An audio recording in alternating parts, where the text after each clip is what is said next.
Welcome, everyone. We are live.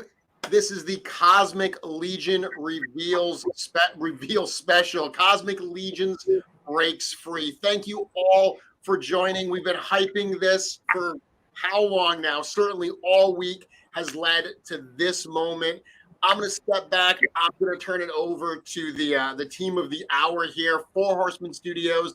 They're going to bring us this long-awaited Cosmic Legions. Eric, why don't you start by telling us a little bit about where you guys all are right now? I can see a corn boy hanging out back there, lounging on the bed. We are out in California for PowerCon, and we just flew in, got in a few hours ago. So we've been in here madly setting up prototypes for the broadcast, and some of us have been down in the convention hall getting the table set up. So it's been a very busy afternoon for us. Absolutely, and that afternoon, because it's only 6 o'clock there in California, that has led to this moment, a moment that I know you guys are all just as excited for as the audience tuning in. The reveal of Cosmic Legions. I know everyone wants to see the figures. We've been showing these teasers with all the shadows and stuff. They want to see the full reveals. But before we get into the figures, I know that we've got a lot to cover tonight. We've got to introduce fans to this whole new universe that's being established with Cosmic Legions. You think that's a good place to begin? Sure. It's a lot to unpack. For us, we've been involved working on this now for years and years. You put up that article the other day, and we were already to the point where we were showing off a prototype back at Intern for a Day. So we've been developing this for quite a while. Yeah, I mean, I almost don't know where to begin because there's just so much to it. So I don't know. Should we? Well, where do you think we should start, Jeremy?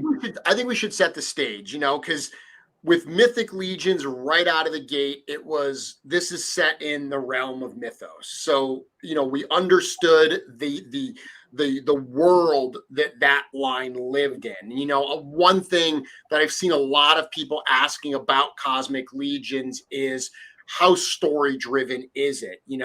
There is definitely a storyline in Mythic Legions, but it's been presented in a very non-linear fashion between the bios and between, different aspects of it. The comic that came out with the first Kickstarter, conversations that, we've had during this development really have focused on how story driven Cosmic Legions is. Everything that's rolling out with this line and this first wave is very story driven. So let's start there. Let's introduce them to the universe that Cosmic Legions inhabits. Okay. Yeah, I mean, in one thing, we mentioned at G-Con, Legions Con, one of the two, was that, this is its own story. It's not an extension of Mythic Legions or, recasting the characters of Mythic Legions in space. This is its own universe, and it takes place in the world of Cosmerium, which is the first system in the galaxy, and it's a galaxy that was created by ancient space gods, and the galaxy is broken down into 5 different rings or circles, and that sets up our society at large for the world of Cosmic Legions. And so for us, it's an interesting place from the standpoint of this is, from our standpoint, the origin of planets and the first star and the origin of life. And that's, all very deep backstory. you know, we're not what we're dealing with character wise here. We're not going and telling the you know, the origin myth of this world. That's just the stage being set for where we were at, similar to Mythic, the way that we started off with a deep backstory. But you know, this is ages later that we're telling our story. So understanding that, just like in Mythic Legions, there's the backstory that takes place before the point that we come into the line. We've got something similar in Cosmic Legions. We've got these 5 different rings that are part of it. Each one of these rings has you know, different aspects of it. I know that we talked about one of them being, you know, an industrial type hub, very, very populated, a lot of commerce going on. One of them being very military. And I'm sure we're going to learn more about those different rings as we get to this particular line here. So do you want to start showing stuff? Do you want to introduce the name of the line? Should we maybe give everybody that? Wait a minute. You know what? Before we go too deep into that, we got to make sure that we make this really special, because Justin Aquila or Aquila or Aquila or however you pronounce it on the Cosmic Cabal just posted, I left my son's football game at halftime for this. So he's excited. I did see that. Thank you very much for the dedication. Absolutely. I will also point out, Eric, that 1 in every 5 comments that are coming across have to do with Space Moose. I see that. Or Spoos, as they're calling it. So just, you know, want to once again make that case that the fans are calling for that. We aim to please. Maybe not in wave 1, but we aim to please. I saw a comment on there about CB back there chilling on the bed. Just so you know, we got a little 4 horseman party going on in here.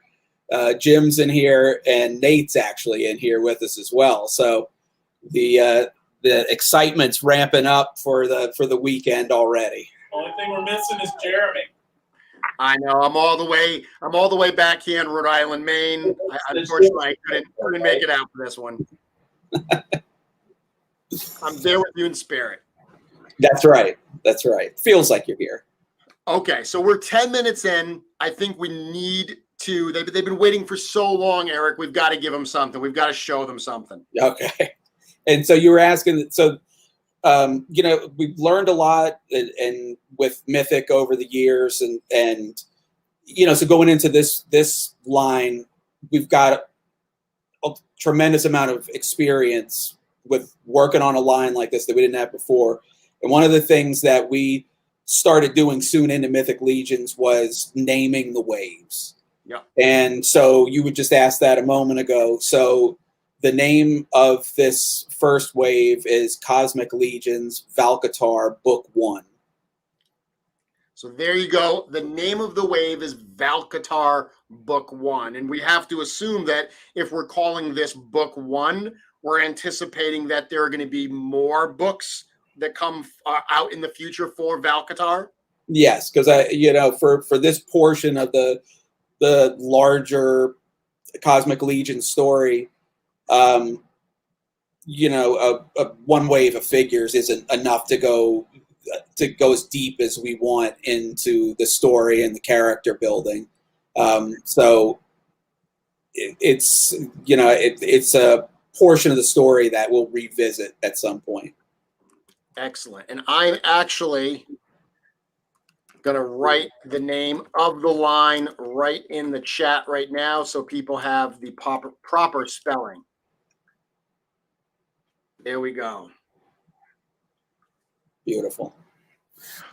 So who's the first character we're going to look at tonight? We are going to be looking at Olet Thyroid and in his little parentheses, Valkatar.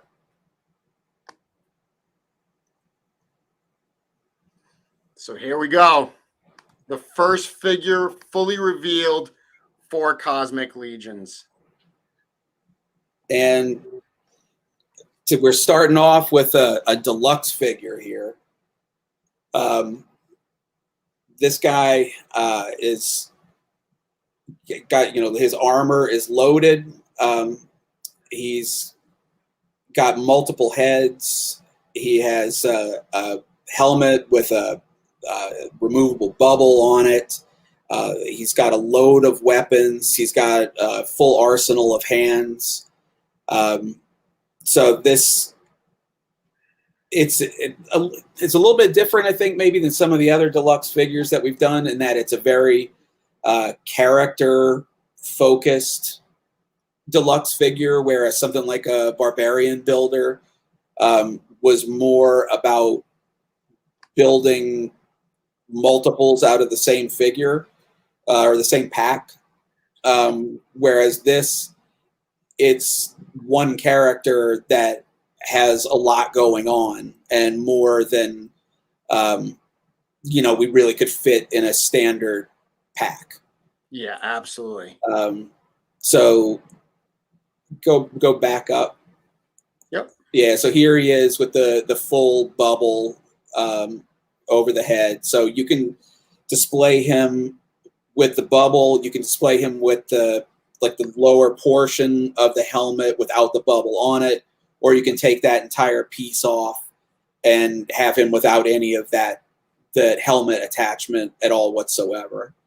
So let me show here. I do have a shot of him without the dome on. Let me just find that.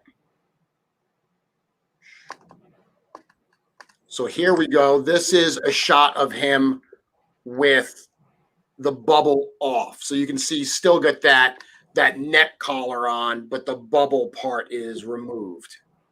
Yep. Yeah, and again, and I can show this here because I don't know that we have a picture to illustrate this. Boy, prototypes.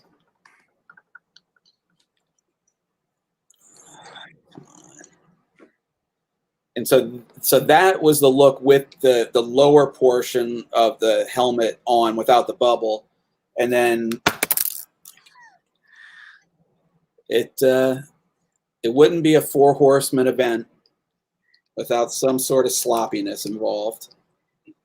Boy, why is that not going on? Hold on a second. I am now going to crawl on the floor and pick up this head. Oh, there it is. Thank you, Nate. I love the fact that was the point that I chose to put you on solo as well. So you're the only thing on screen right now. Okay. Apparently he does not want to make the turn. So what we got going on here too is these have to now come from the hotel room or make their way down from the hotel room to the convention floor tomorrow. Yeah. So we don't have everything fully there we go. Glued up yet. Yeah. But that is more or less the look. Yeah. So just there alone, you've got 3 different looks as far as the dome up, dome down, and then fully helmet removed. And then I don't know if you want to pull up you have the picture of the second head there. Sure do. So there's that second head. I feel I both feel very bad for Trevor and appreciate all of the tremendous amount of work that he's done, because he's had his hands full in multiple different ways with this stuff. Absolutely. So much credit to Trevor Williams, 1/6 shooter, for putting together all those absolutely amazing images that we've been sharing over the course of the last week, alongside with those environments that were created by Crashbox Customs. Absolutely added so much to these teaser images. Yeah, that was, we've been working on this for so long, and it's such a big deal for us that, after all this time with Mythic, we're, taking the plunge and bringing a new line out. And so, we've had these ideas of ways to roll this thing out and, do something special with it. And, Trevor has been a huge part of that, and having Crashbox do those dioramas has been amazing, because it's those environments are so specific to the story and the environment that these characters live in. So that's been that's been huge, and I think the excitement that's been built up really reflects it. Absolutely. I'll One thing we didn't get to see is his back, so I'm going to bring up an image of that now, so you can actually see what the armor looks like in back and how that collar and that bubble helmet kind of comes up on the back there. I think that's a great shot there as well. Yeah, let's. These figures, they have some very interesting silhouettes. They're different than what we're used to seeing with Mythic. Like a lot of the figures are as deep as they are wide, with some of that equipment on the back and things like that. Yeah. Yeah, I've got a side shot too. Let me bring up a side shot, and that'll be another kind of way we can see that. So not totally from the side, but you can see a bit of that, like you said, that depth that you get on the character there. Yep, absolutely. Yeah. And like I said, he's got a nice range of weapons. He's got I think 1, 2, 3, like 4 or 5 weapons with him. Yep. I've actually got a photo of that. Let me bring up his accessories. Oh, great. So there's the accessories that he comes with. Yep. Yeah. So he's got the heavy weapon. He's got the rifle, the 2 forearm mounted blasters, a pair of pistols. As I mentioned, the 2 different heads, and then the helmet with dome attachment, multiple sets of hands, and then that little green piece is a hologram pop up that he can do out of the forearm, read transmissions. One of the figures we'll show later that we have that on the prototype, or one of those on the prototype, so you'll get an idea of how that works. Excellent. So this is, just to reiterate, this is Olet Thyroid from Volcatar. CB just mentioned, somebody asked if his head's going to be interchangeable with Arethyr. Yes. Just to hit on that point, this guy's completely interchangeable with a 1.0 Mythic Legions figure. Yep. All joints are exactly the same. Excellent. I mean, that's obviously a big portion of, one of the things you wanted to do with this line that you said right from the beginning. You wanted to have it under that Legions library, so there was an interchangeable, mix and match of parts. Even though you didn't intend on doing Orcs in Space, you wanted to give fans the option to do Orcs in Space.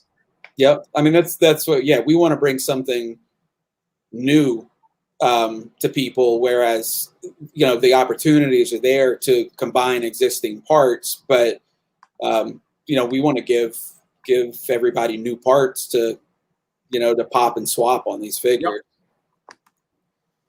Excellent. Okay. So we're at 9:21 now. So I'm going to bring up the next character. Let me look at my list here. Just make sure I know what I'm doing. Okay, so let me just load these in.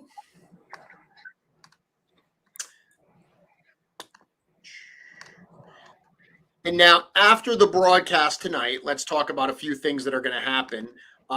Obviously, these are going to go up for pre-order on sourcehorseman.com, and we're going to talk more about that pre-order, throughout the show. But additionally, after the show, sourcehorseman.com, the official website, the Cosmic Legion page on that will be fully fleshed out with some of the storyline elements that we're talking about, and certainly these character bios.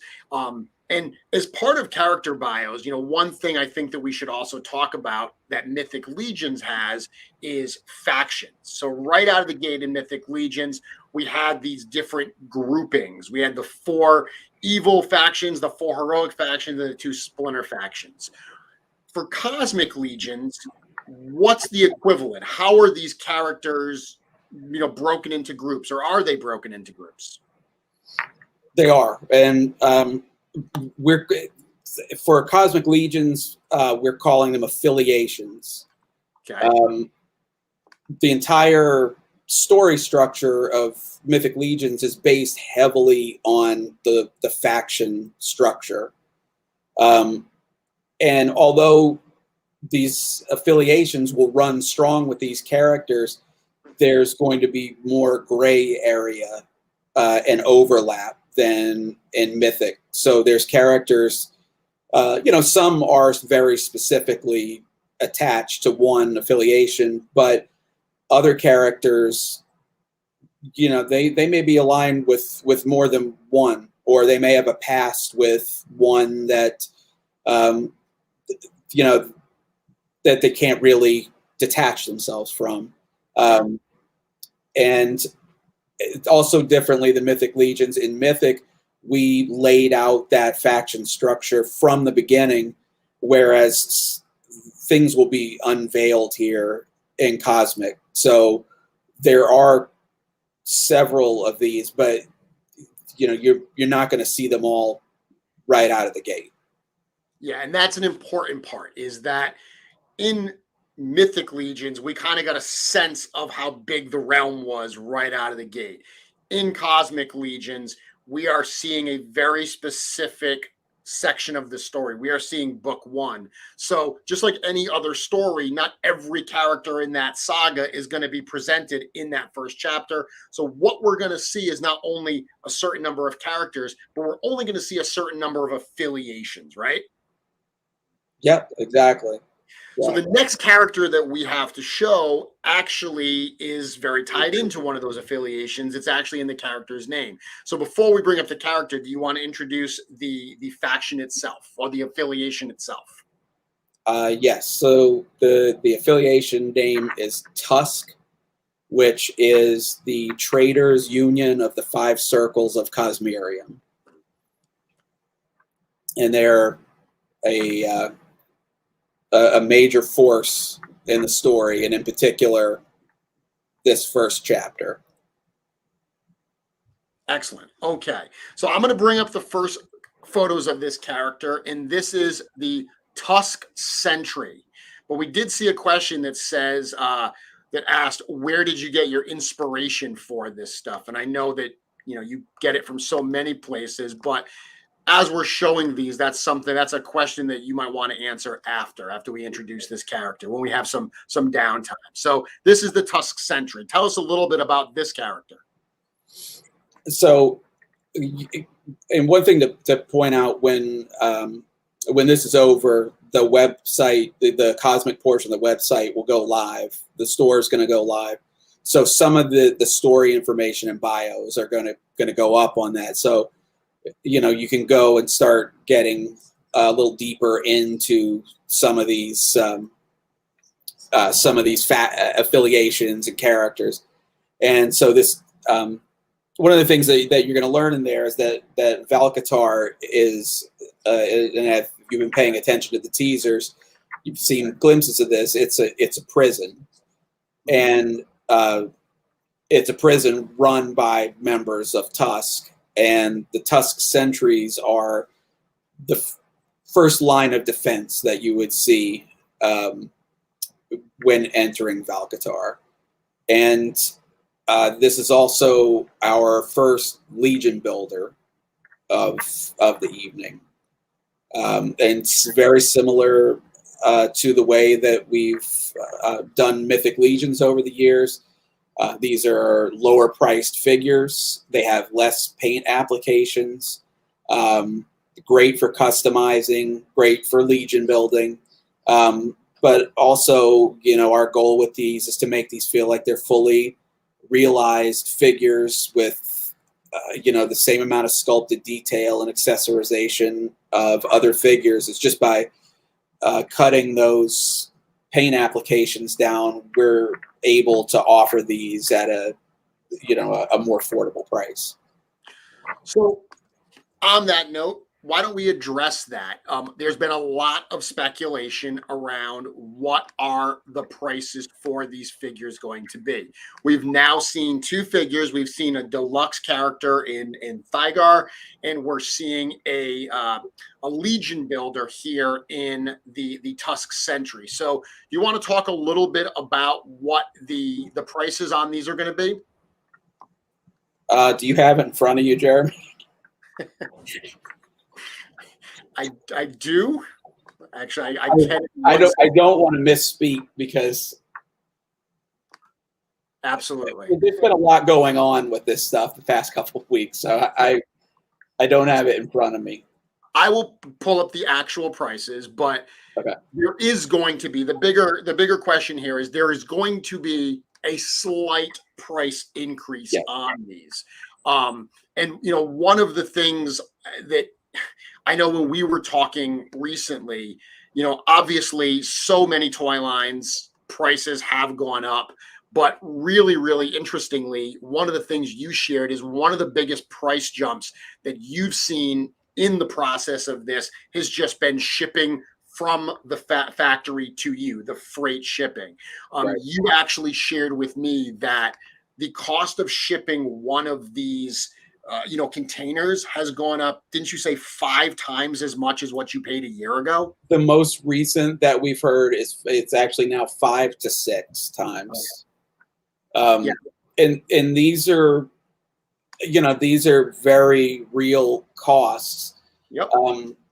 Because we're talking shipping containers in the tens of thousands of dollars, and when you start calculating how many figures you can put on a container, it really does that alone is affecting the bottom line on making these figures. And everybody knows domestic shipping to customers has gone up. We've gotten in tooling a substantial increase this year. Production, slight increases. So we're getting hammered across the board with these, and we've made it. One of our real missions with this line from with Mythic and now into this from day one. Like we've fought to keep the prices the same since the beginning of the line, and we've been able to hold on to that. We're making some increases here, but we're making them as minimal as possible, and they're really reflective of what the real costs are. Yeah, and to that point, Legion builders are going to cost $25. So you will still be getting these figures at that, in my opinion, absolutely amazing price. Legion builders used to be $23, $22. So we're talking about an increase of a couple dollars. The figure we saw previously, Olet Thyroid, who's a deluxe figure, that actually comes in at $48. So previously, deluxe figures like Artemis Silvercord, they were $50 figures. So that particular figure is actually even a few dollars less than we've seen in some similar deluxe figures. Yeah, at the same time, because we've seen it coming for a while. And so, not only is it a matter of trying to keep those costs from rising too much, but at the same time, knowing that it's coming, we're trying to do things that balance, where prices can kind of balance each other out, where, like you said, that Thyroid figure is slightly less than what some of the other deluxes would be. This is, a couple dollars more. So we're trying to find ways to balance it out. So especially like if you're an all-in collector, things even out a bit. And also trying to put more value into the figures, more paint, in a lot of cases, the higher quality soft goods that CJSM has been doing for us rather than the simpler pieces that we put out in the past. You see on this line, we've done, giving some of the figures multiple hands, making sure that the detail on the figures is really pushed. So you're just getting, you're getting as much as we can fit in there. Adding texture to a figure in most cases doesn't cost anything more. So things like that, it makes the figure, makes it more than it was before, and it doesn't. We want you to feel like you're getting like a really premium item here. Absolutely. So if you're putting that money in, you're getting something for it. Excellent. Okay, and I'm just checking out to be prepared for the rest of the conversation. I'm just making sure that I have all the prices for the other figures lined up so I know what we are looking at. Very good. There are a few fans in the comments who are mentioning that all the Mythic Legions fans should get together and start their own factory for us so we can cut all the production costs down. Hey, if somebody pulls it off, I wouldn't say no. Yeah, they know the quality that we're looking for. I mean, the way that you guys tend to hire from your fan base, myself being evidence of that, Nate in the room being evidence of that, that is not as far-fetched as it may sound, that the fans put together a factory to start producing these. Yeah, in truth, it's people, much larger companies have been trying it for years, larger than us, the companies like Hasbro, Mattel, and everybody. And it's not, it's not as easy as a lot of people think it is. Sure. It would have been done by now if it was. But, maybe one of these days it'd be nice. So we've got 961 people viewing this live right now. That pushing for 1,000. Absolutely. Right. We're going to push it to 1,000. So anyone that out there in the Legions community that's not watching right now, get them on the line, get them to this broadcast. We've got to break 1,000. We've just seen the first of the Legion Builder characters from the Tusk affiliation. We have another Legion Builder lined up now as another member of Tusk. This is the Engineer. Why don't you tell us a little bit about this character, Eric? Okay. The Tusk Engineer is, their attendance in large part to a character that we're going to meet a little bit later on.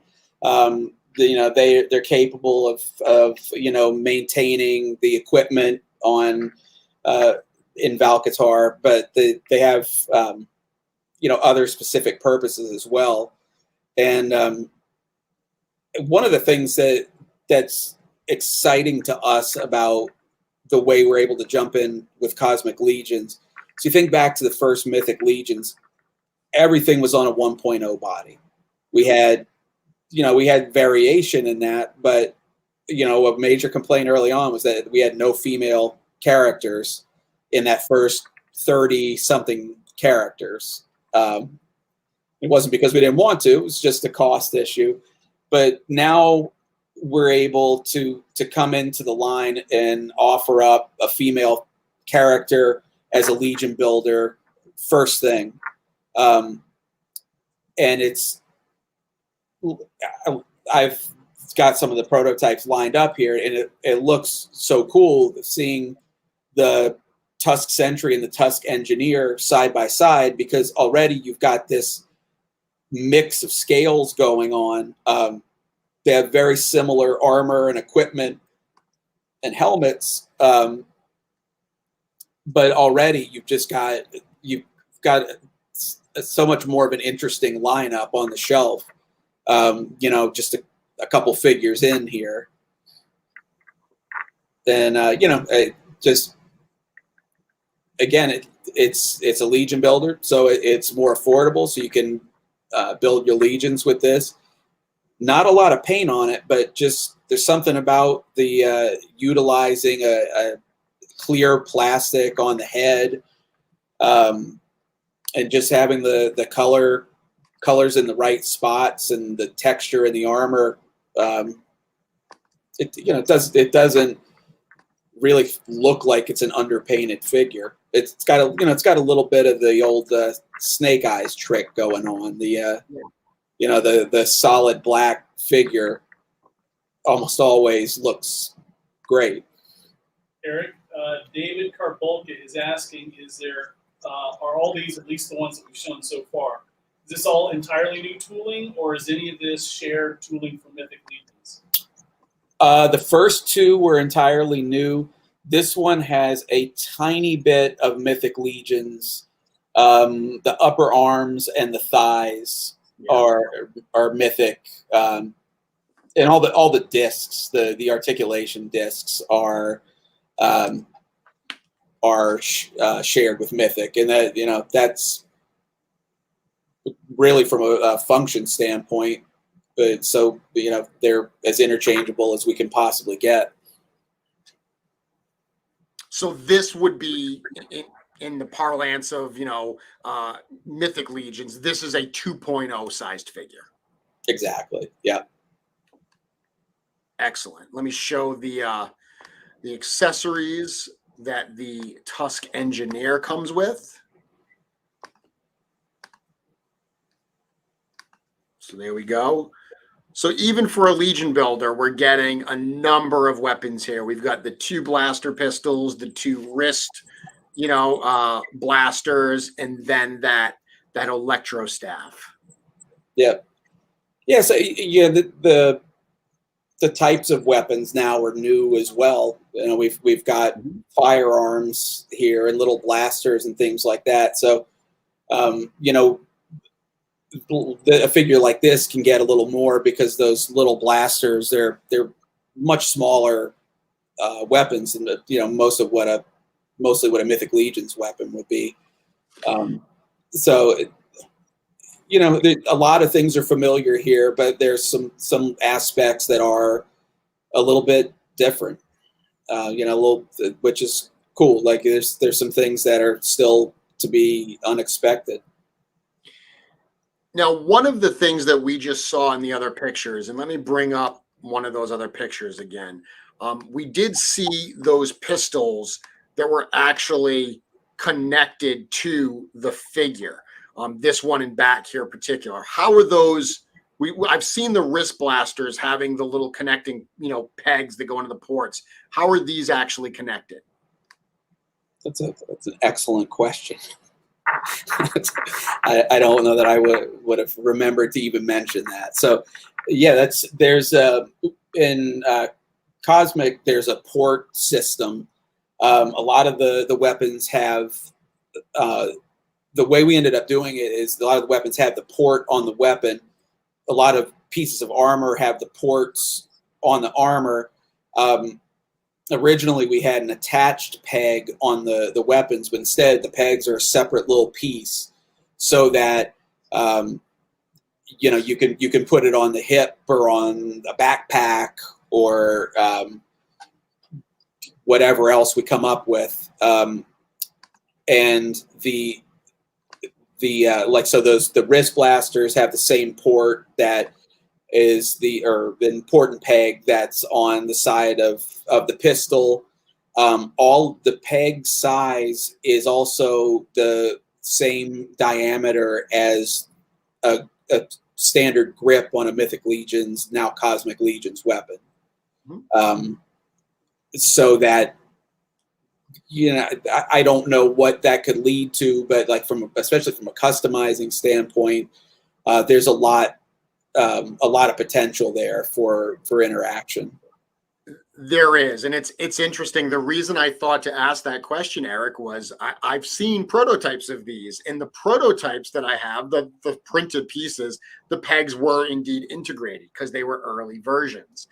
And in talking to Chris earlier today, he mentioned that the pegs weren't in the photos of the blasters. And when I asked him what he meant, he actually explained to me about the peg system. And that's why I wanted to bring it up, because I thought it was such an ingenious decision to make those pegs actually be separate pieces. And I'm happy to tell everyone that the pegs do also fit in the back adapters. So if you need to plug that back adapter in, those pegs fit right in there to hold these weapons on the character's back as well. And interesting piece of information that you dropped there, Jeremy. You have printed pieces? I do have some printed pieces, Eric. So I at some point during this, we should probably mention that. Yeah, I think we'll mention that a little bit later about why I have printed pieces. Okay. Don't want to forget that. We won't forget that. I've got a list of things to cover. Happy Pursuits is asking on this figure, is that an ab crunch? Or does it just look like that? It's not an ab crunch specific. No, it's more the mid diaphragm joint. It's the same articulation point that the Mythic females have. Excellent. Or Okay. like Mythic 2.0 in general. All right. So I'm going to queue up the next character. But before we get to the next character, I know there's a lot of other aspects of the line here. Is there anything else that we should mention? We said that these are going to go up for pre-order at Store Horsemen starting at 11 p.m. tonight when this event is done. Anything else at this juncture that we want to mention? Not that I'm thinking of right now. Okay. How about, do we know how long the pre-order is going to run for? That's been a pretty common question. I believe it's 6 weeks. Okay. So 6 weeks. So a bit longer than a regular, Mythic Legions pre-order that's been usually about a month. So with this particular series, we're giving fans a little bit of extra time to get in. As of right now, we've got it set at 6 weeks, and that's essentially so we can make sure that we hit the deadlines for production and everything. But if popularity of this seems higher than we expect it to be, that could go longer, but we're not certain yet. Okay, excellent. Yeah, just our schedules for this year has been bounced around a little bit because normally we wouldn't have had the campaigns for the games, and those have moved around a little bit. So we've had to move things around on the release end of things, and so we're trying to, with some of these larger releases, just give a bigger window. So even though we might have some sales that are close together, if we spread those sales out, if you get in early in one and late in the other, it's actually a big span in between. Absolutely. So yeah, I mean, we definitely want people to have the opportunity to get in on this stuff. Just no reason to hold back.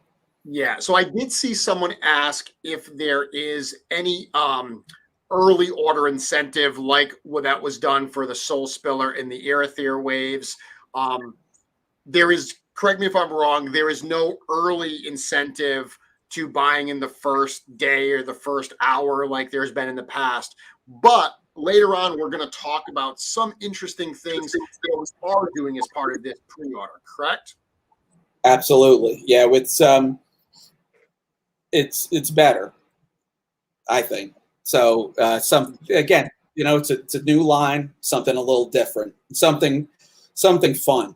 That's it's to keep things interesting and exciting, and just make this entire launch something that's just fun for everybody to not only get in on, but just watch how it rolls out and get a little entertainment out of it. Excellent. Well, speaking about something new and different and fun, I think this next character is one that a lot of people have been waiting to see.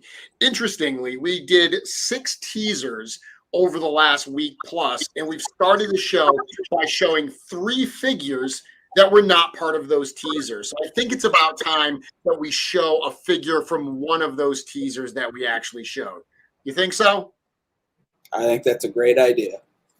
And One I'm second. gonna, what? Zeph Leopold is asking, did you mention yet if the wrists articulate any differently, like up and down, to get better shooting poses on these? You know what? We'll talk about hands later on in the show, and we'll get into that. I'm sure after the photo shoot, Trevor is probably having flashbacks now, hearing about hands, but we'll talk about that more later, and we'll definitely give you an answer for that question.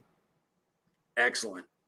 Excellent. So what I'm going to do, the first image I'm going to share of this next character is actually going to be one of Trevor's shots, one of the teasers that he did, but we're fully going to reveal it here.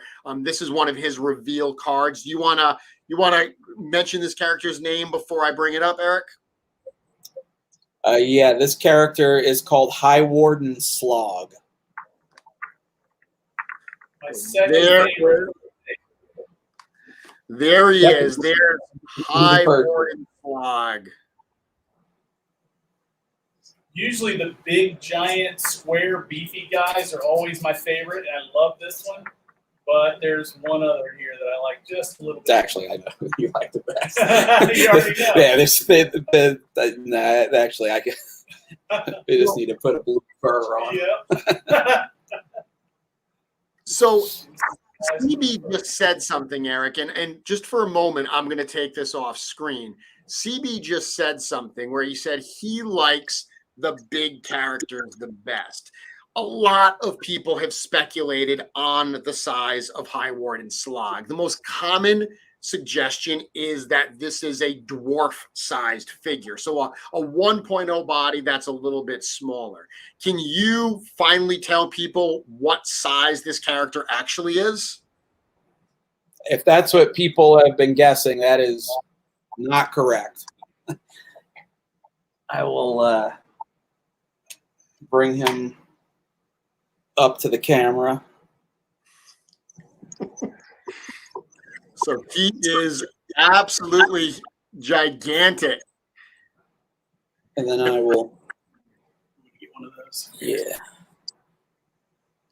So this is a standard figure next to this dude, and actually turn them like so they're both like side by side. Let's get the feet at the same. Yeah, bring yours up. There you go. He's a big beefy fella. Okay, so he very much looks like a miniature troll. He doesn't look as tall, but he looks really beefy. He's roughly ogre height, but troll beefiness.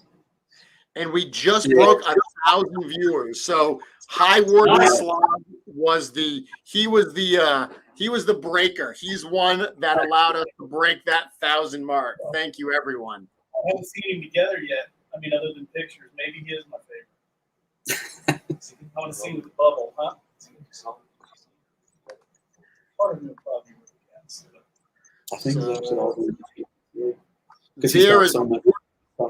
There we go. There's a full shot of High Warden Slog. We were just discussing this. He's not in production yet, obviously, but so we were speculating on whether he would be partially rotomolded, kind of like the trolls, or whether he would be partially PVC. And Eric's saying that it looks like he may all be solid PVC. So this is going to be one big, heavy Wow. beef. Yeah, because if he's with the sockets for the shoulders, and then his head's on an interesting socket, so it doesn't just turn side to side. It moves up and down and kind of around a little bit, so that like the torso, which would normally be a good candidate for roto, it has so many cavities in it that there's not actually a lot of hollow space in it. Huh. And then, as you can see in the pictures there, I mean, this is just the size of the dome.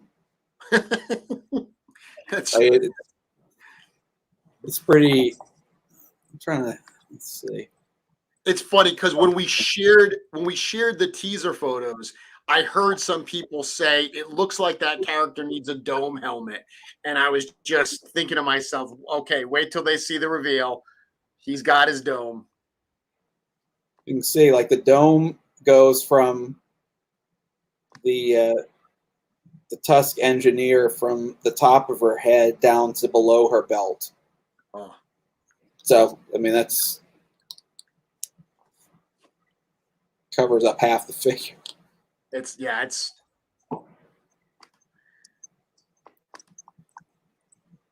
one seems to be getting the most positive reaction out of all of them. It's crazy. so this is the one, obviously my son Jacob, who's a big Four Horsemen Studios fan, he got the privilege to see some of these early as I was working on some stuff, and this is absolutely his favorite one. He said, "Make sure you tell Eric that Slog is my favorite." Nice. And I talked about. Oh yeah. Oh, and just to that actually go down just slightly. We were talking about the ports earlier. There's another use for the ports. So these figures will have, we'll do tube and wire type attachments that are at the same port size. So, with a tube like that, you could take one of those and there'll be a figure, like one of the Tusk Sentry that has the rifle and has a port on the back of his belt. So then, you could do it where the rifle has that tube running to the back, like it's, got a power source to it. Okay. Or, you could run them from the forearm ports to the back. So that it's cool because there's a lot of, again, like that customizable, modular aspect to this, that it's just, we can do it in different ways that we couldn't do with Mythic, or don't make sense in Mythic. Well, one of the things somebody's asking right now is, what is the articulation on this guy? He's far more articulated than a troll, right? This, like for the limbs, it's the exact same as any standard, Mythic or cosmic figure. So, no, actually, well, not exactly, but it's close. The arms are exactly the same. The legs are a little different, but still like full front to back ankles with ankle rockers, the full hips. The difference here is it doesn't have a knee, but it has a pivot behind the knee. That had more to do with actually filling or fitting all of the articulation into the space, just because his thigh is so short, but the width or the circumference of the thigh is so large. He's got a cut waist, and like I said earlier, the head moves both up and down and like twists a little bit and does like a full spin. So much more articulated than a troll. Similar to an ogre, maybe slightly less because of those knees, but for a thick character like this, pretty much on point with what we've done with the rest of the line. And Jeremy, I've seen the question pop up 4 times now, and one was directed specifically at you. What's the price point guy? So this particular character comes in at $80. He's obviously a larger character. This is the pricier figure in the line. This is $80. Yeah, this guy, he's like CB said, he's beefy. He's as deep as he is wide as he is tall. I mean, practically, he's like we were calling him the meatball at one point around the office. And he's like, one thing that this figure, and we talked about this a little bit back when we were first announcing Mythic. Like, one of the things that we can do here that we haven't really done before, this guy has multiple tampo prints on him. So, like, for example, like on his accessory, I don't know how well this will show up here. I might be able to get it to show better than on the photo there. I don't know if you can see that. Yeah, I'm gonna try to. I want to bring you up full screen. Okay. There we go. All right, there we go. Yeah, you can totally see that. Yeah. So like, you know, he's this is like gives a full readout of all of his the equipment on his suit. Again, that's you know, when you go and look into the bios, you know, there's some more detail about like why he looks the way he does and what his you know, what his story is. But like, let me see if I can get this in there. But there's on his Tampo on the. Can you explain what that is? Because some people aren't familiar with that particular term. What are you talking about when you say those tampos? A Tampo print, that's, you know, generally when you see on any type of action figures, when you see like a logo or a fine print or something that looks less painted and more, you know, like it would come out of a computer, like a decal. Yeah, it's a good way to put it. It's a printing process where you can do multiple colors and really tight detail like that. It's, you know, it's from a production standpoint, it's more than just putting a paint application on. You know, it's like a little more of a you know, puts a little more of a premium on it. And this guy, you know, like I just showed, he's got the patch on the shoulder. He's got the readout on his device. He's got a Campo readout on the belt. He's got text on one of the thighs. So he's, you know, he doesn't just have one, he actually has multiples. Someone asked if it's, you know, with Mythic Legions, certainly with Cosmic Legions, you know, a lot of people do give these figures a little bit of a hot water bath before they start posing them to loosen up some of those joints.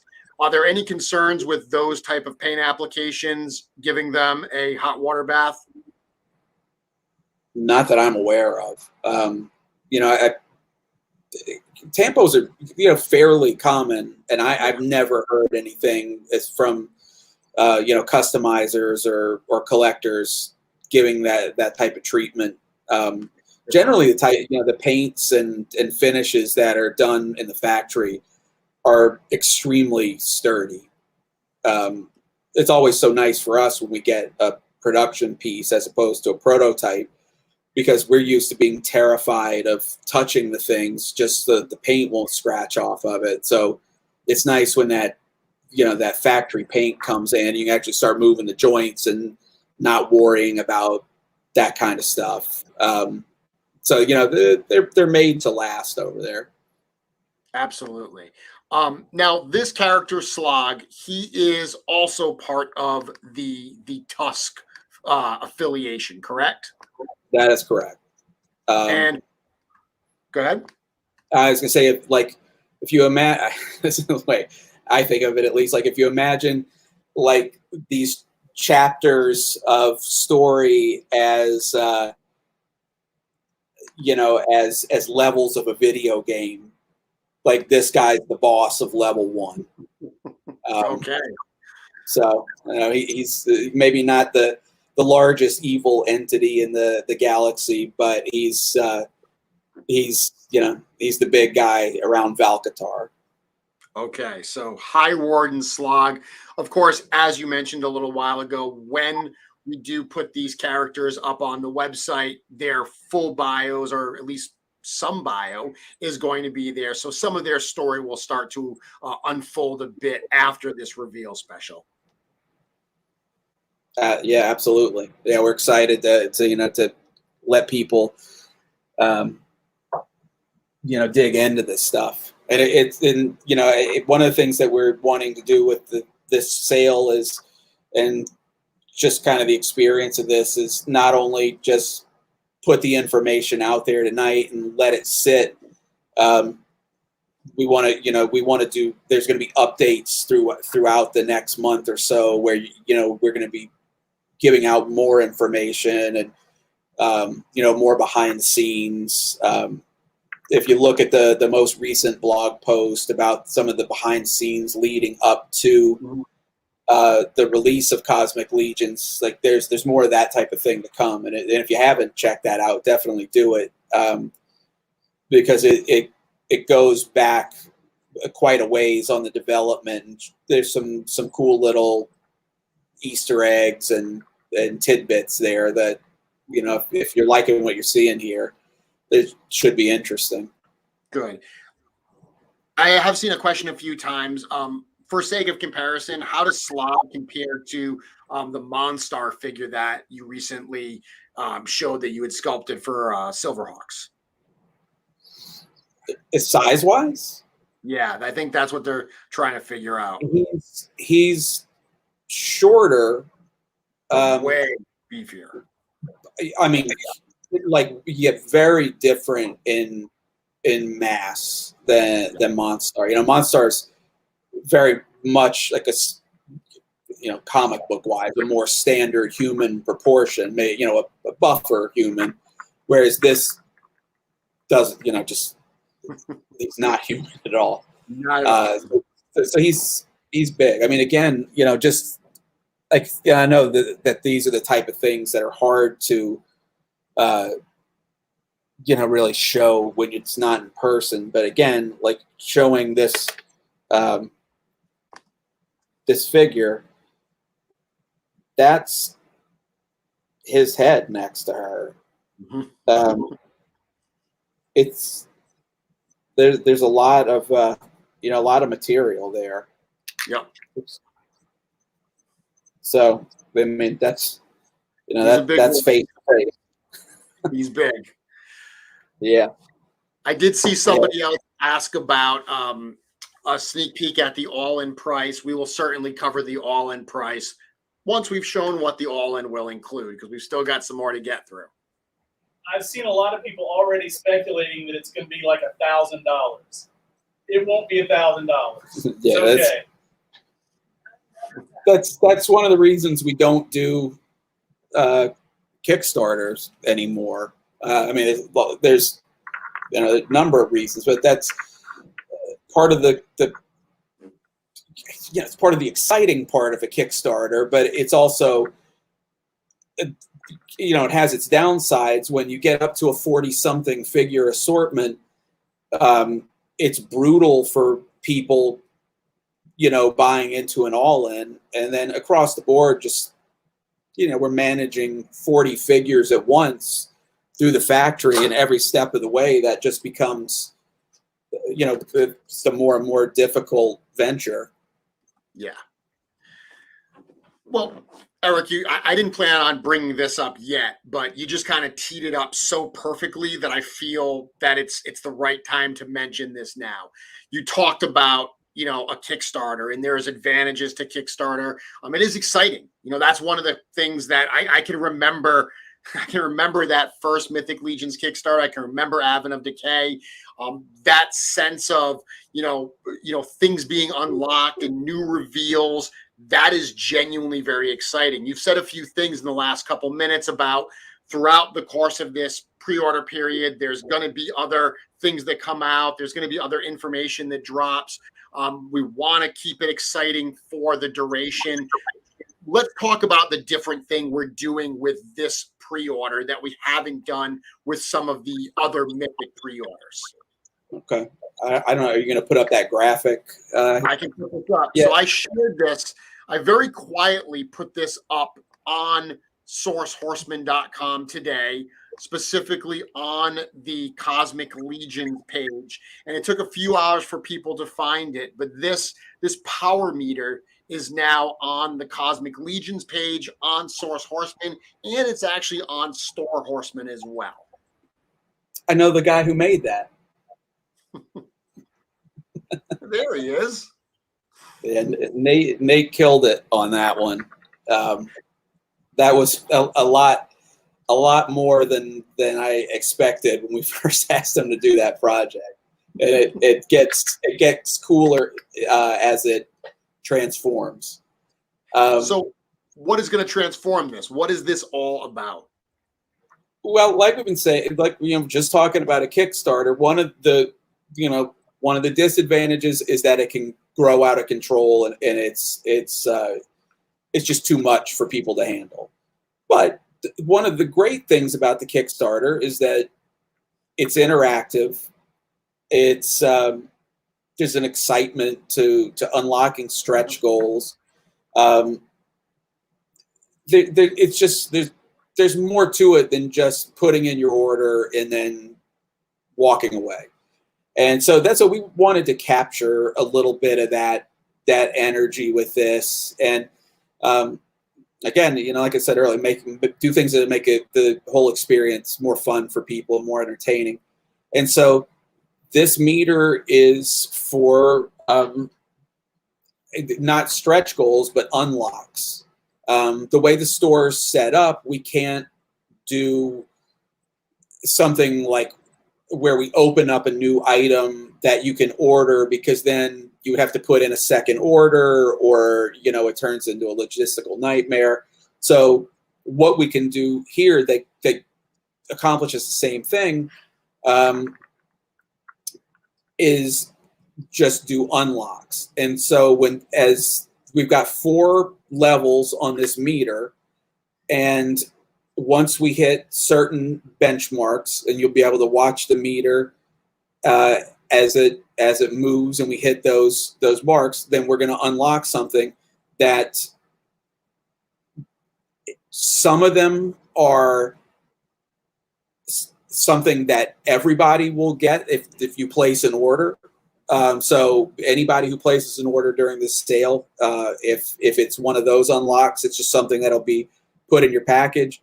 Other ones will be an upgrade for a figure. So if you're buying that particular figure, then you get a free upgrade on the figure. So just to manage expectations, these aren't things like in Kickstarter you're unlocking a complete new figure, things like that. It's not like that, but they're really cool upgrades, and there's also some of the items are a little bit more about commemorating the launch of this. So if we unlock all 4, there's a cool little little batch of bonus items that you're going to get with your box when it shows up. Excellent. So very, very cool. I'm excited for that, because you're right. There is something that's really fun about seeing the success of a campaign, and knowing that you're getting additional value for the items you've already purchased, when additional pieces get added, or to your point, when bonus things get added to the actual orders. That is super cool. So the fact that this is going to be part of this pre-order period is super exciting. To your point, we will be updating this regularly. You'll be able to go right to the store or right to Source Horseman and see us slowly light up. Or I say slowly light this up. If the Legionnaires absolutely kill it, maybe we can get some of these unlocks right out of the gate. We'll see. Fingers crossed. Very cool. Okay, so we've covered that. Let's now look at the next character. This is another character that we shared a teaser for. Once again, I'm going to bring up the reveal that is fully, fleshed out now, that's not in shadows. This is another member of the Tusk affiliation, and this is a brand new race. This is a race that we haven't seen thus far in the reveals we've done. Eric, why don't you introduce this character? Put the image up. I don't know which one is. Put the image up. Okay, there we go. Okay, these are the Sphexian prison guards, and these characters, although not a Legion builder, definitely falls more in the Legion building type category. They're faceless, like multiple soldier type characters, and the specs, they're something completely new for the type of figures that we're doing.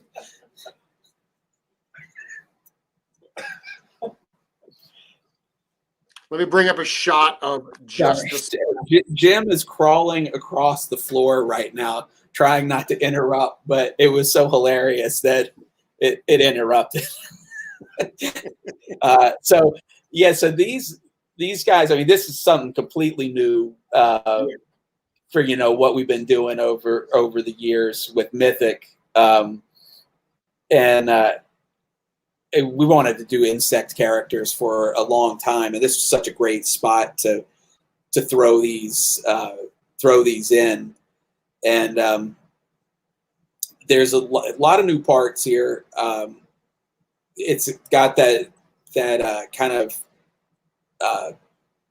extra, not actually a working joint, but that extra anatomical joint in the lower leg. So it's got kind of that dog leg shape. Comes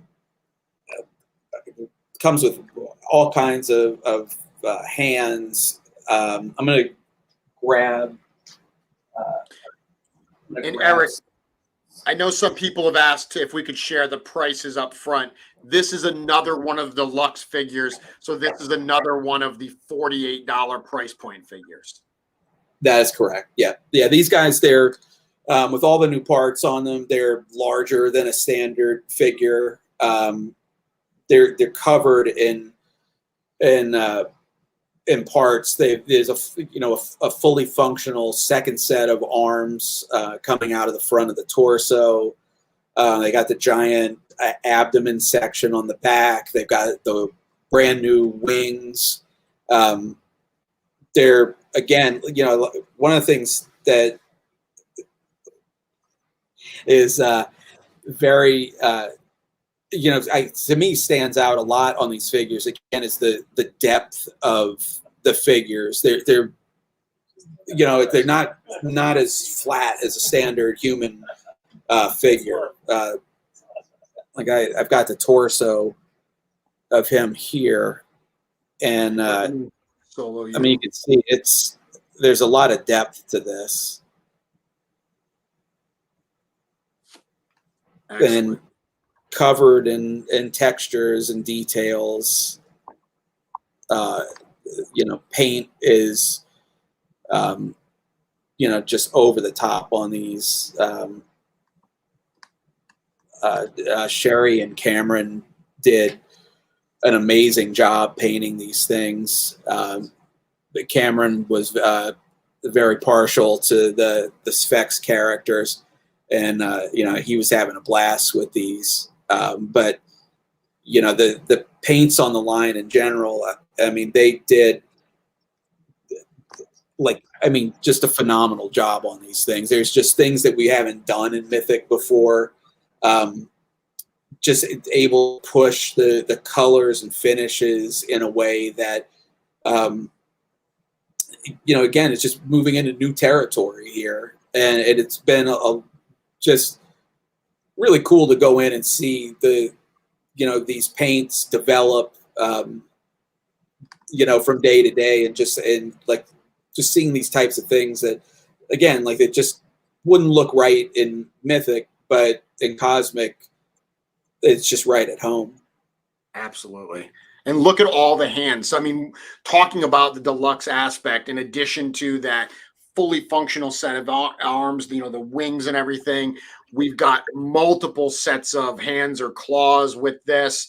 The wrist-mounted blasters, that new, Sphexian blaster, and then that Electra staff. Eric, what has that Electra staff been called around the office? That has been lovingly referred to as the bug stick. The bug stick.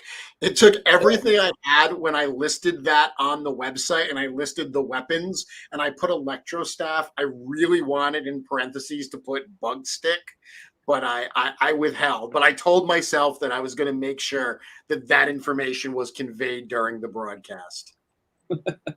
Somebody's asking us to show the wings opened up, and we can't really do that because these are prototypes and they're kind of glued together. But I can give you an idea. I can give you an idea. I have one of the wings over here.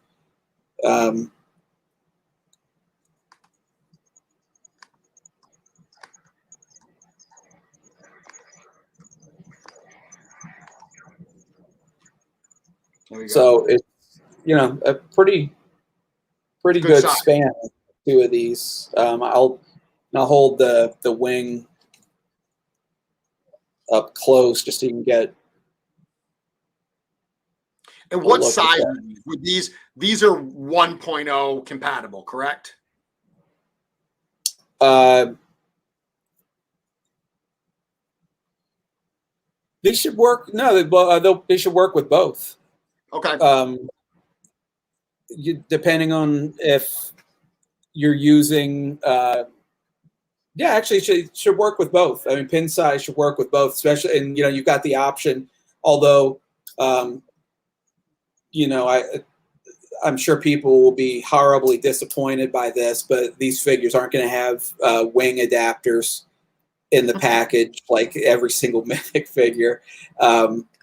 So, if you happen to have a spare wing adapter sitting by, you could certainly use those. So, I mean, and again, so that means these can immediately get folded into your Mythic Legions collection. If you want Tusk soldiers with or Tusk sentries with insect wings, you can put them on there. Or if you want Sphexian guards with demon wings on it, you can do that too. And if you don't have any spare wing adapters sitting around, just contact Walt. I think he might be able to hook you up. I believe I sent Walter an 8-pound box of wing adapters at one point. Excellent. Yeah, that might have been a case of us trying to cover all of our bases too hard. Okay, so we are at 10:19, and we do still have some more to get through. So let's keep this rolling here. The next one that I'm going to bring up is this one. So this is yet another exciting character, another Legion builder that we have for the line. Let me show this.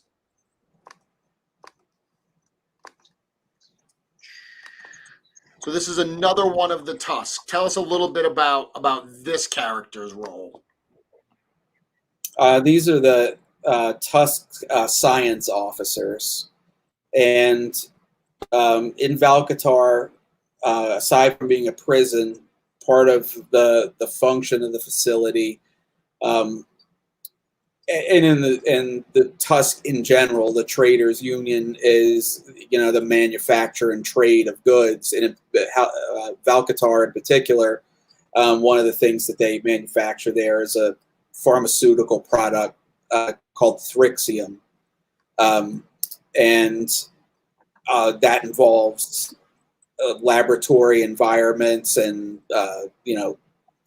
sterile spaces and more of a really a medical environment. And these are the characters that guard those areas, but also have a certain level of training so that they can assist in those areas as well. And just from a structural standpoint, although it shares many of the same parts as the Sentry,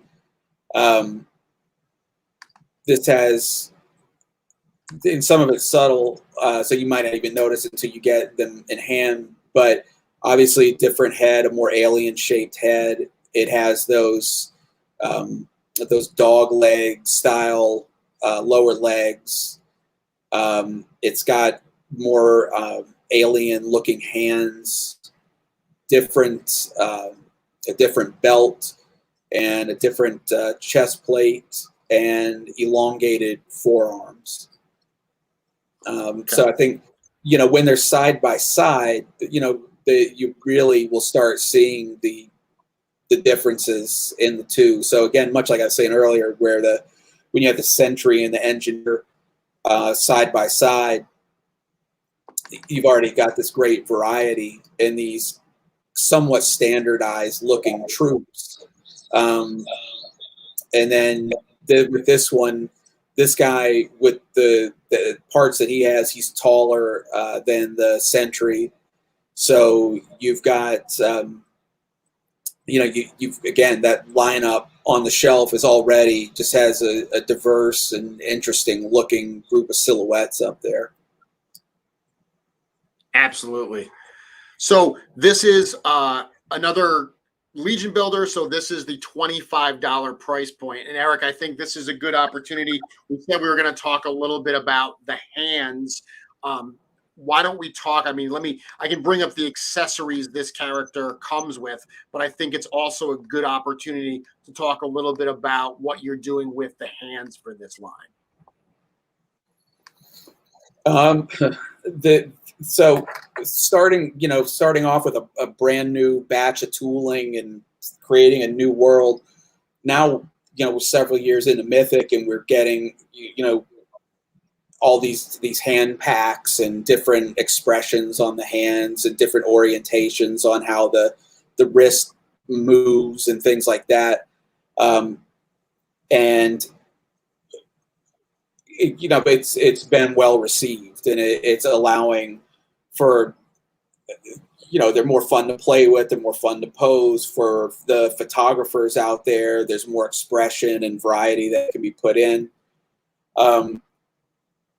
So, we came out hot with the hands on this, and with the addition of rifles and pistols and things like that, but also having more melee style weapons. It just so many hands, and so one of the things that we want to do, like we've been doing in the more recent waves, is we're going to do some hand packs, because now if you want to say that the Tusk Sentry is like the base body for the 4 Cosmic Legions, that body has 7 sets of hands now. So it's got the the expressive hand, the open hand, the fist. Then it's got a gripping hand, and now the gripping hand, you get both one that bends that way and front to back, and now you've got the addition of trigger hands, and again, same thing, where this way and that way on the movement. And so we can't include 7 pairs of hands with Legion Builder. So the first of our hand packs is a full set of hands for each of the Legion Builders in one pack. So I think it's 18 pairs of hands in that pack, because some of the figures don't have a full 7, like the more alien hands that come with the Science Officer. I believe there's 4 sets for that one.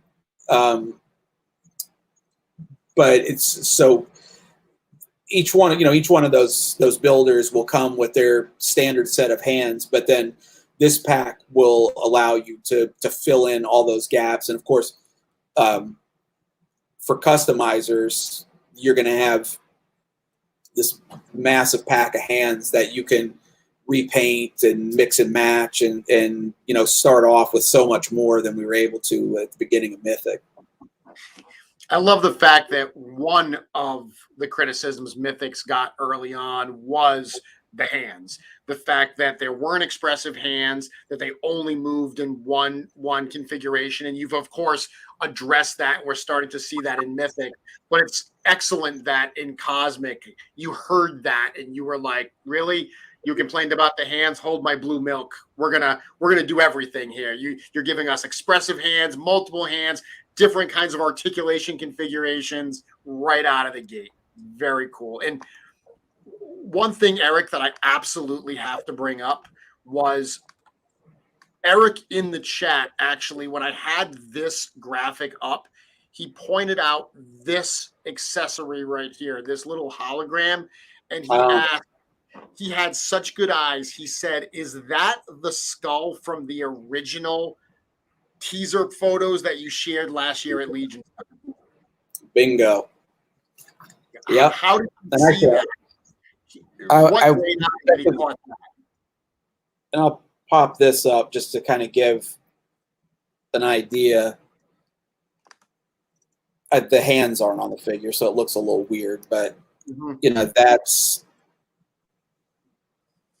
you know, kind of the idea of what you know could get with these holographic pop-ups, and you know, this one is the skull, so it's more of a 3D projection, whereas I think that was with the Thyroid earlier. That one is more of like a flat readout, and again, we're talking about tampo prints earlier. That one has tampo print with, you know, text on it, so that, you know, they're just a cool effect. You know, different way of posing the figures. That's not necessarily a you know, a weapon-based type of accessory. So it's great from a storytelling standpoint. Absolutely. Excellent. Okay, let's move on to the next character. We're at 10:30 already. Can you believe we've been doing this for 90 minutes? We got a lot to pack into a short period here. We really, really do. So let's jump right in to another member of a race we've already seen. This is another member of the Sphex. Yeah, this is the Sphexian block commander. And so in the prison blocks, whereas the cards that we just looked at are, you know, like you're kind of get the, you know, groups of those hanging around. Like these are the kind of mini bosses for those guys. Thank you.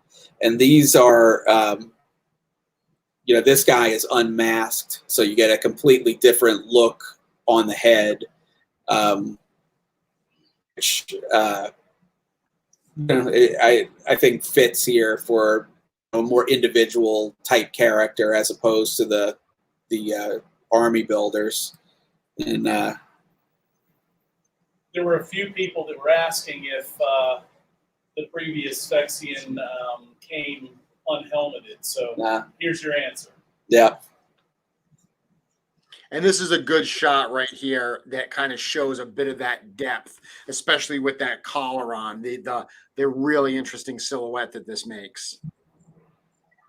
Yeah, I mean, it's these guys, like, I think especially when, you know, when people get around to seeing these things in person, there's so much difference in the body structure, even though it shares a lot of parts with some of the more humanoid figures. But even little things like the fact that these guys have a new crotch piece that it sets the hips much wider apart than a standard figure. It has that more insectoid, like detached joint look to it, and so it just widens the entire stance. It you know, it doesn't have the same type of fluid anatomy like a human muscle structure would be. I got a couple of, show a couple of close-ups here. Yeah, let me bring that up. They're part of Tusk. And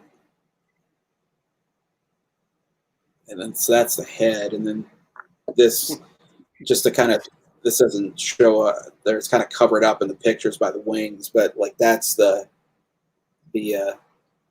back end. So there's a lot going on with these. They're I'm kind of dreading putting these things together for the booth tomorrow, because one spill with these is all it's going to take to ruin the day. And this is another one of the deluxe price point figures. So this, like the previous Sphexian character we saw, this is another $48 figure. Yep, exactly. Yeah, it's, you know, structurally and like parts count wise, very similar figures, just paint and the heads being the primary difference on the two.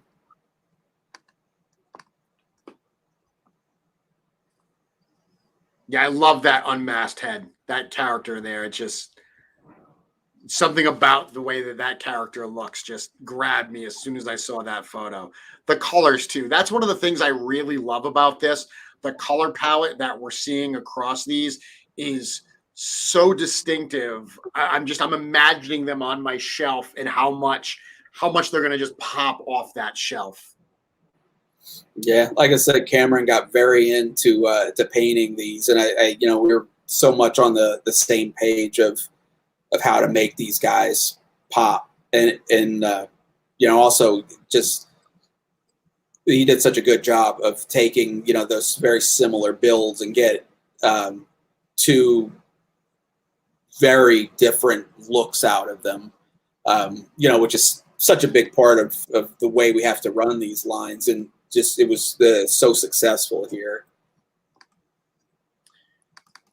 So changing gears a little bit, everyone we've seen in the last number of reveals, we've seen obviously 3 different Legion builders that are members of the Tusk.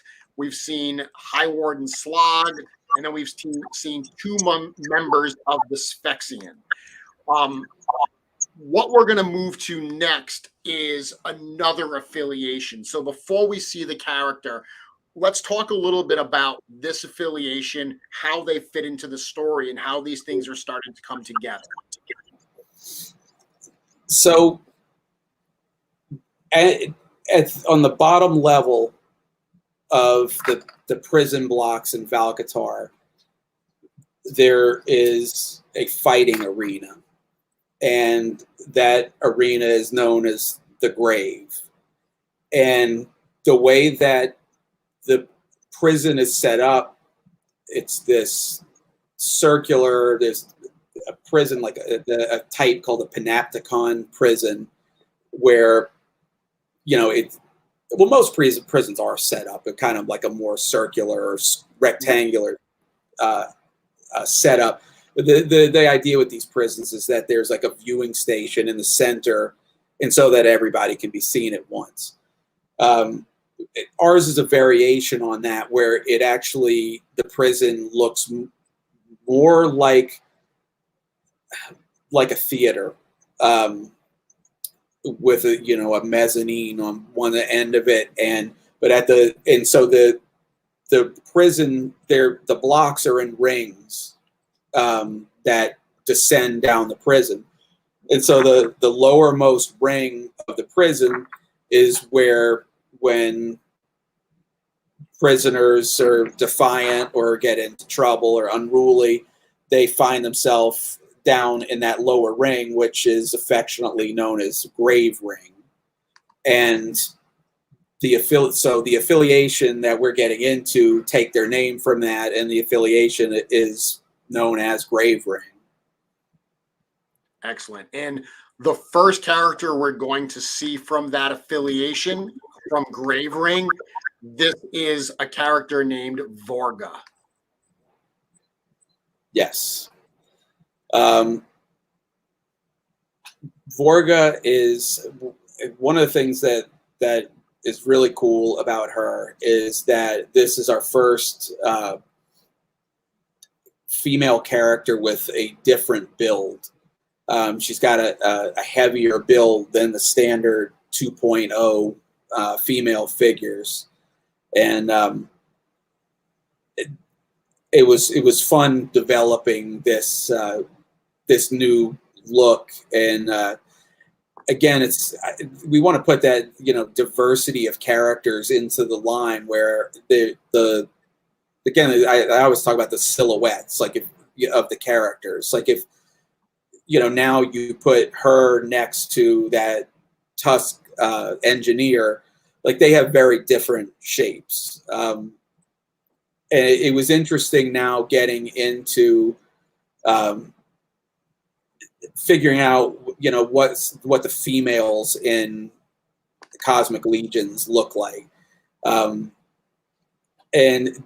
making them look like how alien can you go, and like how recognizable or can it be, if from a facial standpoint, to where like there's something to connect to there. you get 2 alien, and then it's to have as an actual character, it starts to get weird. And I see somebody there asking about unmasked head, so I'm gonna pop that in. And this is one where Sherry painted this one, and I actually did on some of these characters 3D, like in ZBrush, did color renders on these just to kind of figure out some of the things. And this was one of the ones I was most concerned about, getting the subtleties in the head. The light's drowning it out a little bit here, but the paint on this head is unreal. There's just so many subtleties in the fades and color breaks. It's a really beautiful paint job on this. I do have this photo I can share too. So the actual reveal that we did, the card of her, that actually, it's still, kind of shadowed, but that actually does show her with her unmasked face as well. Yeah, it's I think what you're not seeing there as much, it's kind of a little bit hidden. I guess you can see it in the turns more, even though part of the face is covered up, but those colors just really pop on her.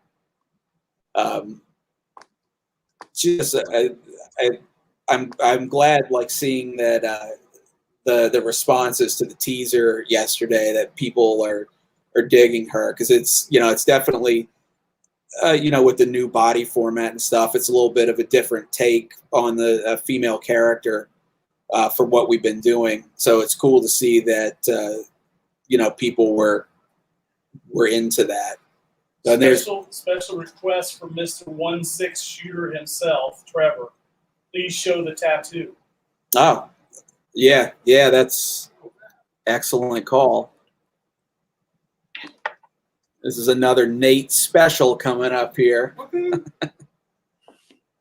So again, this is we talked about the Tampo prints here, and this is a perfect example. This, hopefully this shows up well. Yeah. There we go.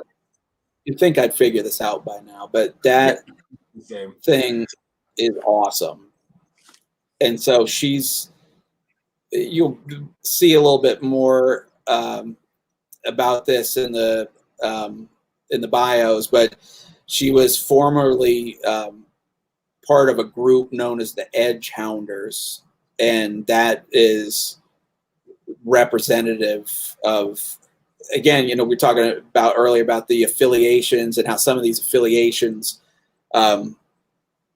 cross over, and there's people with past past affiliations, or maybe part of 2 at a time, and so that's another great example of that. And it's something that we tried to do with these two is just, even in the designs of the figures and the approach to the way that they're laid out, like, do storytelling visually and kind of give the idea that these characters have a history and a depth to them.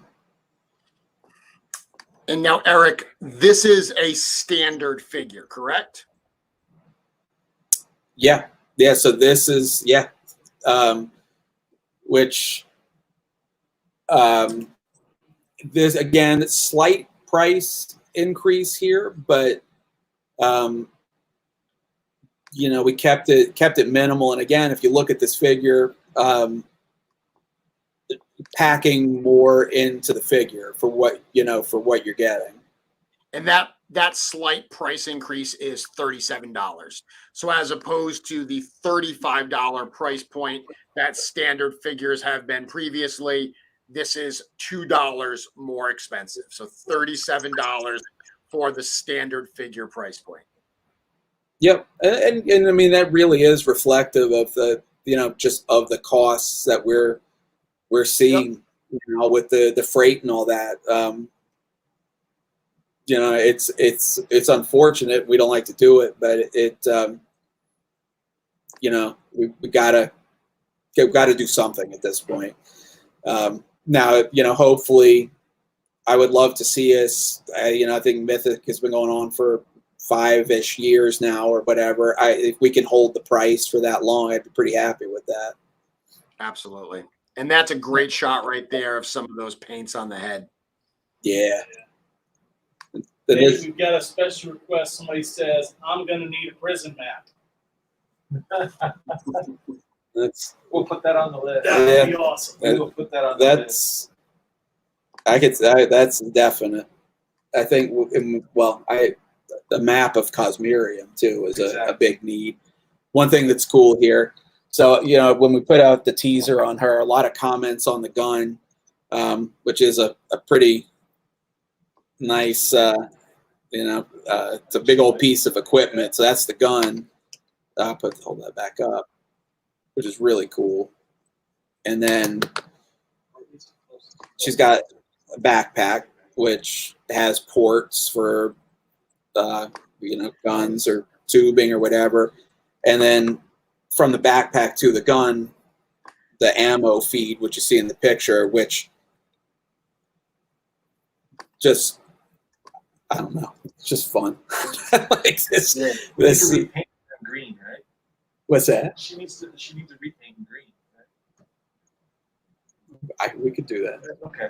That's my request. Okay. But yeah, so like, and like with her, you know, we looking at the way some of the figures are laid out. I mean, she does have the 2 heads, which is pretty good. Like, rather than having, you know, like 4 guns or some blasters or whatever, you know, for her, it's the backpack, the ammo feed, and the gun. And so it's a very character specific. Absolutely.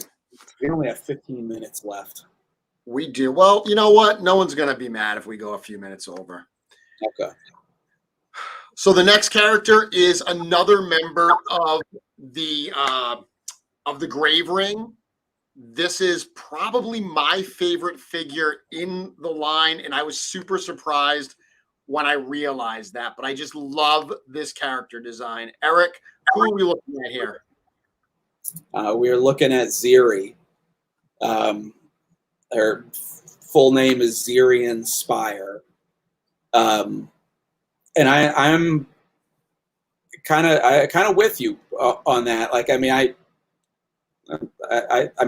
worked on her. I liked the design as she was coming together, but you know, once the paint went on her, and then you know, as I think you can, you know, probably guess here, this is another C. Jessam masterpiece on the soft goods here.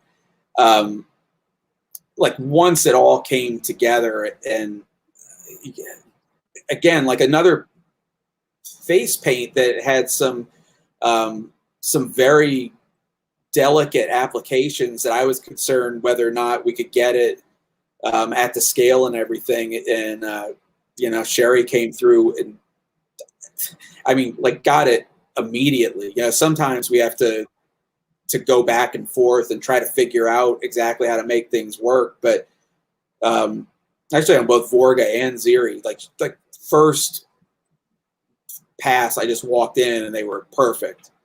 And so just the combination of the elements, I don't know, it just came together on this one in a really cool way. And you know, I think as we get deeper into this character, I think she's only going to get cooler.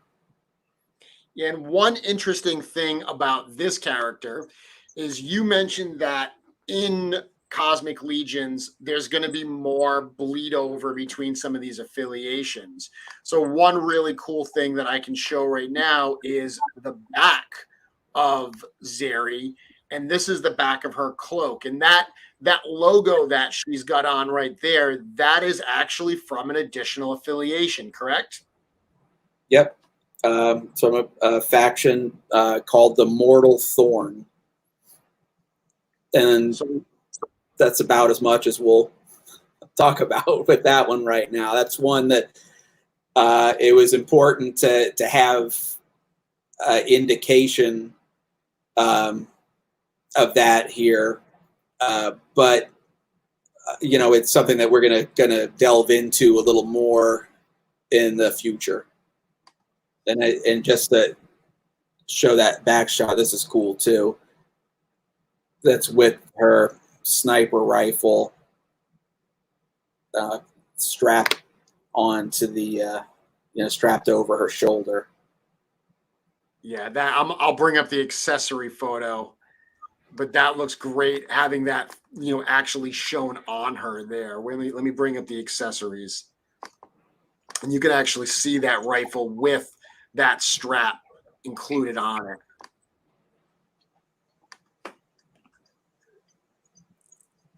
Yeah, just something about that character. I absolutely, the way that she looked, and I made that, I came to that opinion before I saw that strap to her. Just something about that character, the soft goods on it, the paint on the face, everything about that character, I just absolutely loved. Yeah, I mean, sometimes they come together, in a way that's, even better than expected. And she does, obviously, as we can see in the photo here, she has a hood, so you can display her, with the soft goods closed, soft goods open, hood down, hood up. There's, a lot of different display options for this character alone. And I saw somebody ask on there, it is the soft goods are wired too. So, excellent. On top of it, just looking great. You've got that posability factor with it too. Now, for this character, Zeri, and the character that we just saw a moment ago, Vorga, we're also going to be releasing some hand packs for them as well. Yep. Yeah, I mean, they're both pretty packed figures for a standard figure, so they both will only be getting a single. They're going to come with one set of hands each. Just in this case, we thought it was more important to put we had to get the soft goods in or the giant gun or what have you. So yeah, this is a smaller hand pack than the other one, but again, this is a full 7 pairs per character, and again, of course, they match those characters, but you'll be able to use them on other characters. And just to point out, although the hands on the Vorga are the same that are in the first hand pack, the hands that are with Zeri are different than the female hands in the first pack. These hands, the first pack, are more like space armor hands, where these are leather, like full leather glove hands. Do the hand packs come in the all-ins? When we're going to talk all-ins at the end? Yes, they do. Yeah. Okay. This particular hand pack is $18. I do know that some people were asking that. So what's called the Heroes hand pack is $18. The Tusk hand pack, that is for the Legion builders, that is $22. Yeah. Excellent. Okay. A few more to get through. So go ahead. People, and one person said, "Great, it's one that Travis from my wife is going to kill me and actually be able to pronounce."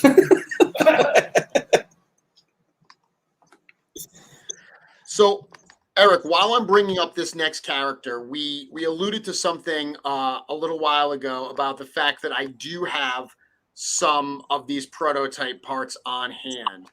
Do you mind if I quickly tell everybody a little bit about why I have those? No, please, because you'll tell it better than I can. So early on, when we were talking about this, and this is actually going back to probably May when we were at ToyCon together, ToyCon New Jersey, one of the things we had talked about was the customizing aspect of Mythic Legions, being able, Cosmic Legions, being able to combine Mythic Legions with Cosmic Legions. And while we didn't want to take the valuable time we have tonight to show combinations of those, we know that a lot of Mythic fans are asking about how those parts can go together. So we came up with the idea to do a fun little project where a couple customizers would get access to a small number of Cosmic Legions parts in advance. These are prototype parts. These are, 3D printed. We went on a little project. I got to lead this project, and I was super excited to do so. So myself and a couple other customizers actually got to work on what we call Cosmic Customs. And this coming Wednesday night, if you haven't gotten enough Cosmic Legion love tonight, on my weekly Mythic Conversation show on YouTube this coming Wednesday, I'm going to be joined by a couple of my friends, Nikki Nicole Cheney, Dennis Derby, and Joe Vassapolo, and we're going to show you the creations that we came up with combining Mythic Legions and Cosmic Legions. We're very excited about this. For one, it's just always fun for us to be in the fan seat and actually, see what you guys come up with on something like this. And it's also, it's cool because it kind of brings us back to the launch, or not the launch, but the premiere of Mythic Legions back at Toypocalypse years ago. Yeah. Where we had different artists come in and do custom takes on the Mythic figures. And, maybe most importantly here is that it's just we can talk about how Mythic and Cosmic integrate together, but this is going to show it. And I haven't seen everything yet, but from what I've seen, it shows it really well. It's going to be another really cool night of reveals. I think the only thing that's going to be disappointing is that people have to make their own. They won't be able to buy them. I'm super excited to share that with everyone. It was an incredibly fun project for me personally, and I get joined by some of my friends in that collecting and customizing community. So super excited. But with that, this is one that I know people have been dying to see. Eric, we've got to show them Kragnar. 1 second before we do that, we got multiple people asking if we can show Ziri without her cloak. Can you take her cloak I don't have photos of it. On there. Let me see. 1 second.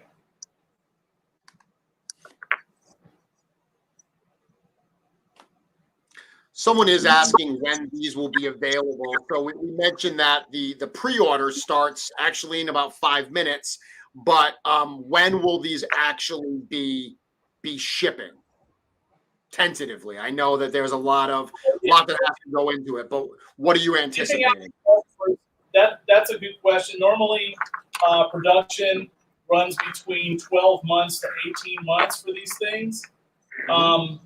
Because of COVID, the past year and a half or so, it's kind of screwed up production times a little bit, but we're still expecting between 12 months to 18 months production time, and then when we get them in hand, we'll ship them out. Excellent. So there's Ziri without the soft goods. Yeah, she's missing a hand and a little awkwardly posed right now, but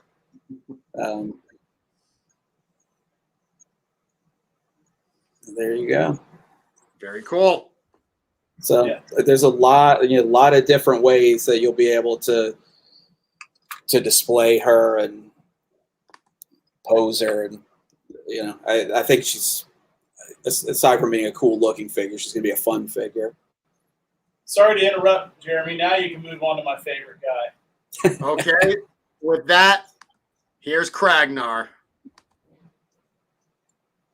There we go. Yeah, that's the first teaser that we first one put out there.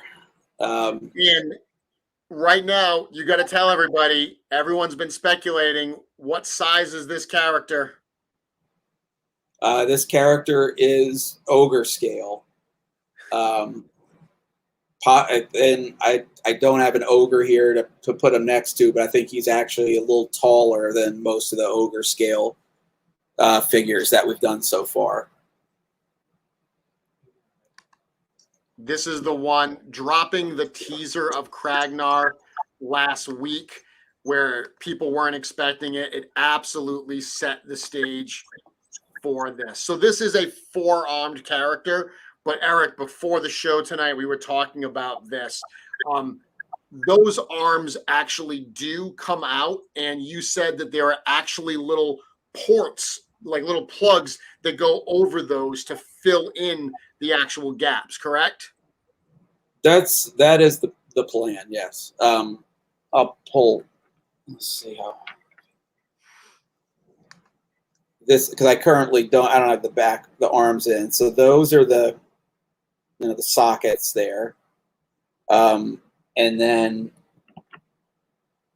there's these little filler pieces that seamlessly plug in. And so that way, honestly, this is more for planning for future items, to do other similar races of characters that aren't necessarily four-armed. But now there's the option of both. Yeah, and I'm showing the photo right now of Kragnar with just the two arms displayed. Yep. Yeah. So technically he's a four-arm guy, but from this is a Legion's line, so the opportunity is going to be there for people to play with the way he looks a little bit. If you're not a fan of a four-arm character, then you can pop them off and put the plugs in. Much like the other characters, the harness will be removable. The gauntlets will be removable. This guy comes with a total of 6 hands. So, 4 of those will generally be in use at once, but, you'll be able to mix and match which hands you have on the character. And he's got this particular figure. This is Ogre Scale. I've seen people speculating on price. I saw $100. This is a $65 figure.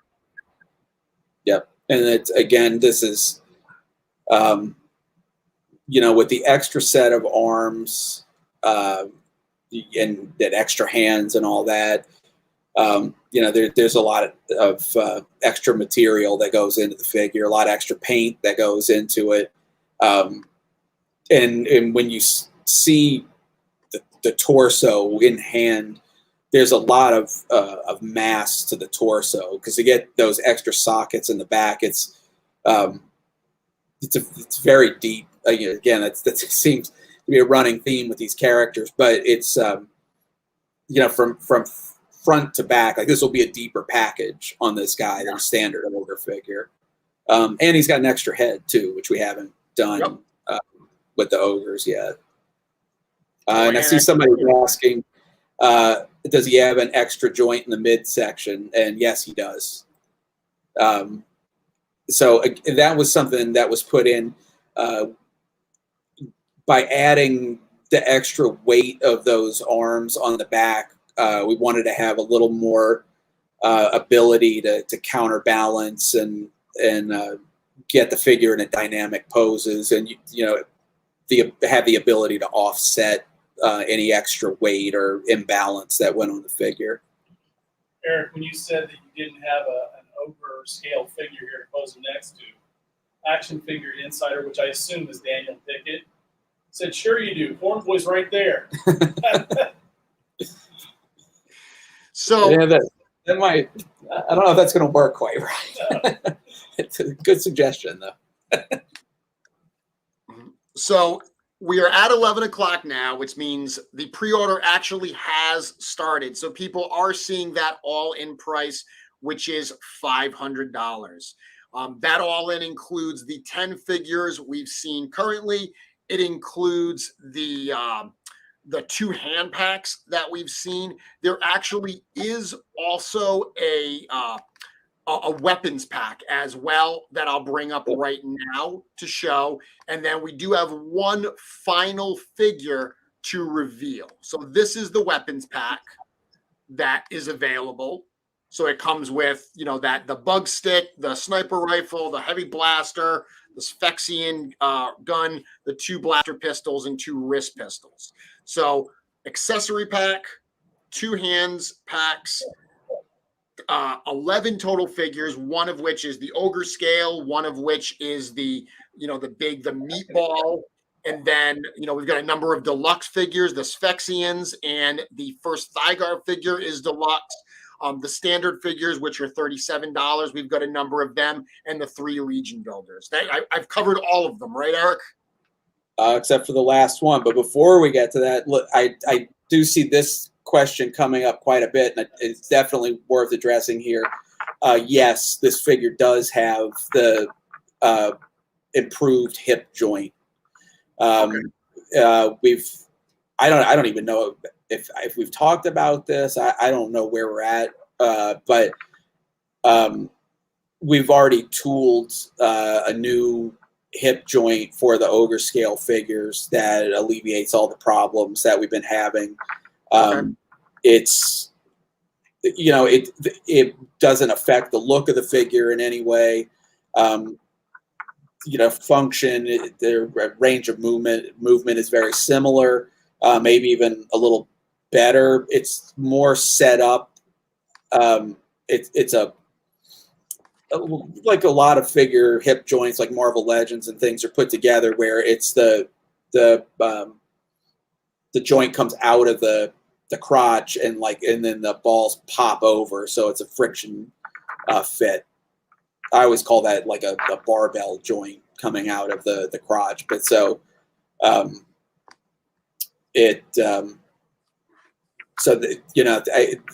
was one thing we wanted I thought it was important to let people know. It's definitely gonna have the upgraded hip on there. People are saying that you're having trouble with the side. A couple people think it's down. It's not. If you're having issues getting into it, keep hitting refresh. Other people are saying that they had to hit refresh a couple times for it to actually get going for them. Yeah, and one thing I will point out is they have crashed Source Horsemen, where I'm rebooting that now. Store Horsemen, you can go directly to storehorseman.com, and that is actually the store. Store Horseman does seem to be working absolutely fine right now. But we are getting the other site up and done as well. But yeah, Store Horseman, I'm on it right now. Store Horseman is working absolutely fine. There was one other question I wanted to ask, and I can't remember what it is now.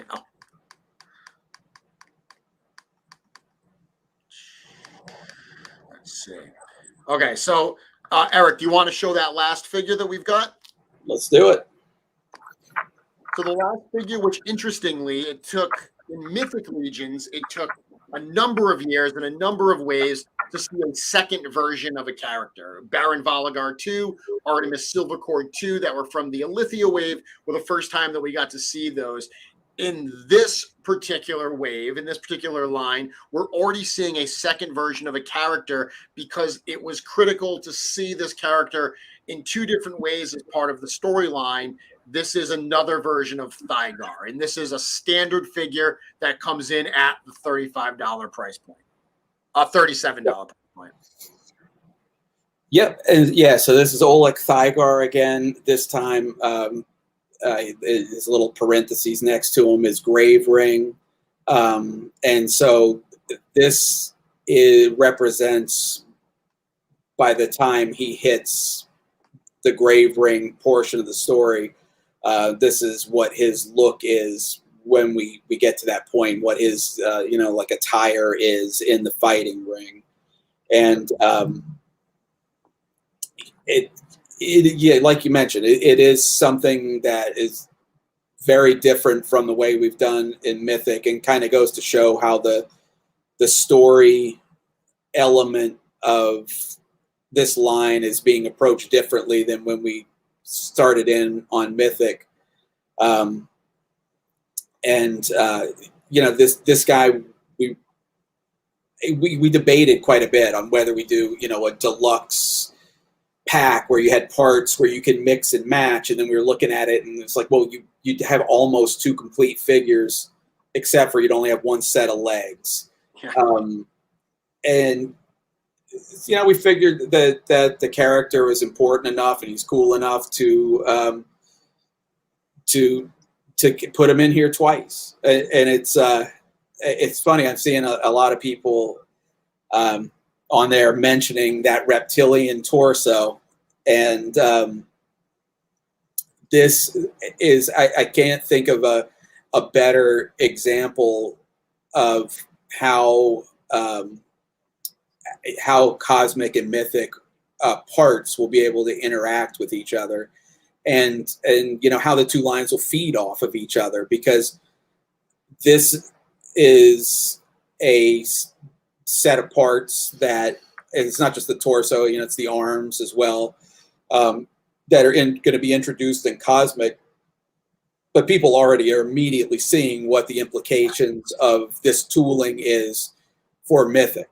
And it's going to work both ways. I mean, you can actually see his pants are pants that were introduced in the Alethea wave. Yep. So they haven't even shown up in people's hands yet, but here they are on a Cosmic Legions figure. And this figure actually was being worked on around the same time when Alethea was being worked on. So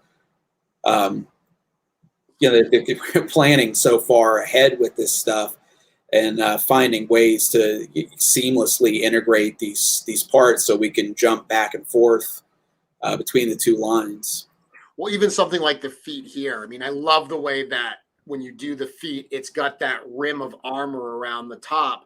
It works perfectly with this, much more, robotic, technical looking type lower leg. But you slap that on one of the armored legs from Mythic Legions, and it will integrate perfectly. That armor ring will look like it belongs there. So I can absolutely imagine, not only customizers using those feet on projects, but seeing these feet show up officially in Mythic Legions as well. Yep. Yeah. Let's show the back, because a lot of people are, getting excited for that torso. So let's actually show the back of the character, so you can see that torso and the wonderful, wonderful paint applications on it. Yeah, this was another one that Sherry worked on, and this one, there was a couple little spots on it that we played around with, just trying to dial it in to that exact perfect spot we were looking for, but it came together so well, and it just I don't know, the look is exactly what I think we were going for, because it's certainly, it feels like something that could be a natural and living, but it's very alien. Yes.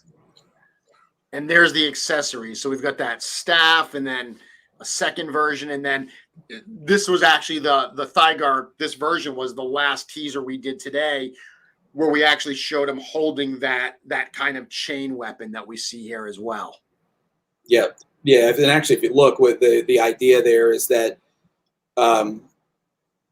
the staff actually breaks down into that second staff in the Meteor Hammer. Yep. And the Meteor Hammer is a weapon I've wanted to do for a long time now, and it just hasn't. Actually, I considered it for Alethea at one point, for the Soul Spiller, and it just didn't make sense in the end. But this guy ended up being a perfect spot to get that in there, and again, it's just the opportunity to do some things that we haven't been able to get in there before is great. So people asking about whether this head is interchangeable with Mythic Legions. Absolutely, right? Yeah. I mean, it's trying to think if there's very few things here I think that wouldn't translate over. I'm looking at it like Kragnar.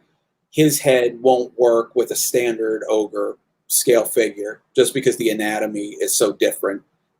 Everything else on the figure does, but obviously, I mean, Slog doesn't fit with anything.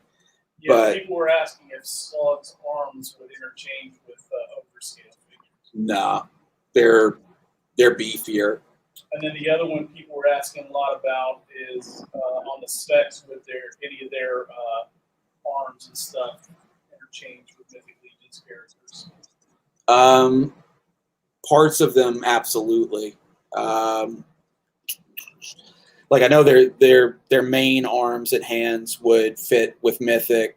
Like we talked about before, the legs were wood. You could take the crotch, like if you took the crotch off the specs, then you could use the abdomen and the front, like a cod piece with a Mythic figure. I can't remember, like the little arms on the front. I can't remember if we have any sockets like that on Mythic. I don't think we do currently. But, you know, again, now we'll have those little bug arms tooled up. So who's to say there won't be a Mythic torso in the future that would specifically take those arms, into them. Some people asking, does Kragnar come with the chains on his gauntlets?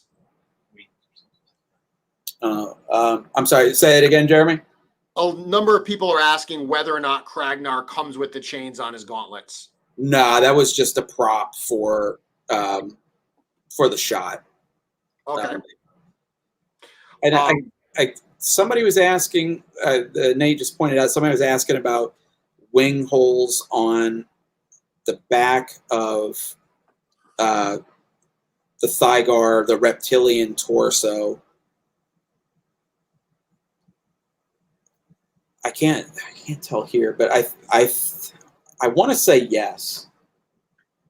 I want to, because part of the back it separates off. I don't want to commit to it completely because I can't remember for sure because that torso was done a long time ago. I'm pretty sure when you pop that off, there's both a back slot and wing or pauldron / wing spots. And I might be mixing that up with something, but it's possible. So people are pointing out that the pre-order closes on Sunday, October 24th at 11 p.m. Eastern time. A number of people are asking Eric, there are no humans in the line. Obviously there's so much variety, but just to reiterate something you've told me, this opening line for Cosmic Legions, this is just scratching the surface of what you have planned for Cosmic Legions. Absolutely. I think we did this some with Mythic Legions, and I mean here it's a bit of the same strategy. Like, I don't know if we would have opened up Mythic Legions with characters like Alethea, or some of the stranger characters if people would have bought into it early on, because it's just a lack of familiarity and you obviously you want the broadest potential audience going in, but while trying to do something that's original and interesting, and with a line in space, the potential to go really out there is, I think, even greater than in Mythic. And so with it was a real, effort to try to find the balance between things that are truly alien and just as interesting and diverse as possible, but without without getting too bizarre, where there's not a little something for everybody, and then just we're at like the entry level. Yeah. Right now, I think we would all like to have the opportunity to get into some truly bizarre, just really strange alien designs with this, but we need to set the stage for something that that gives us a point of view that we can relate to in some way, and then then the sky's the limit from there. Absolutely. And we're at 11:17 now, so I know we are going to close this up. To just quickly answer a few questions that I am seeing. People are asking when you are charged for your pre-order. You are charged when you place that pre-order. The power meter, does it update automatically? No, we will be updating that every day or so with the levels as we progress. And certainly once we get to those unlocks, we'll be making bigger announcements to show everyone what they've just unlocked. Additionally, you guys are at PowerCon this weekend. You have the prototypes there. I know you've got some surgery to do before tomorrow morning, but if you want to see additional shots of these figures beyond what we've shown tonight, certainly they're going to be on Source Horseman later, but the Mythic community is going to, I should say the Legions community is going to hit up PowerCon this weekend in force. There are going to be tons of photos being shared on Instagram, on the Cosmic Cabal. Check it out. There's going to be a lot to absorb all this weekend as Cosmic Legions finally makes its debut to the world. And is Trevor still on, Jeremy? Can you see? We can ask him. Trevor, are you still here? Trevor, if you're still here, get in contact with us because we need some direction on how to put those dioramas together. So, Trevor, if you are here, Trevor is supposed to be doing a recap show at 11, so he might have bounced. But, Trevor, they need you to get in touch with them so you can help them put that. Oh, here he is. He is still here. We are holding up his recap show. So we're going to call it an evening. Thank you all very much for joining. Guys, before we go, anything that you want to say to the Legionnaires? I mean, as we all often find ourselves saying at this point, I mean, really for us, it's just, a huge thank you. It's just this past week or so of reveals or teases. We didn't really know what to expect. Putting a brand new line out there, we didn't know. What the excitement level was going to be, and just the outpouring of support and excitement and commenting and reposting, sharing and all that. It's just been amazing. We're so excited about this, and we've been working on it for a long time, and holding back on revealing this stuff for so long. I mean, we've changed the launch date on this probably 10 times at this point. So, it's just to start finally showing it to the world and getting such positive response on it. It's just been amazing. Thank you. I mean, you guys make this possible and continue to be possible. On our end, we'll keep trying to not suck. Stole your line, CP. We'll definitely, our goal is to keep making this stuff better and cooler and making making it so it's entertaining for people, and people enjoy collecting toys, and not getting frustrated by it. Well, thank you all very much for joining. As we said earlier, if you want more Cosmic Legions goodness, join me and my friends this coming Wednesday night here on YouTube. It's youtube.com/Mythic Customs, where we are going to be looking at Cosmic Customs. Some really, really cool stuff to show you that will hopefully build on the excitement that we've established tonight. Of course, right now, if you want to place an order for these, and why wouldn't you? These things look awesome. You can check out storehorseman.com. All of these are available for pre-order right now. Also, be sure to check out sourcehorseman.com for this entire coming month. We have a ton more cosmic content that we are going to be bringing you, including more behind-the-scenes stuff similar to what we posted this week, and some more information above and beyond the bios that we reveal for some of these characters this week as well. With that, thank you all very much for joining. We'll talk to you all soon. Cosmic Legions breaks out. Awesome. Good night, all. Night.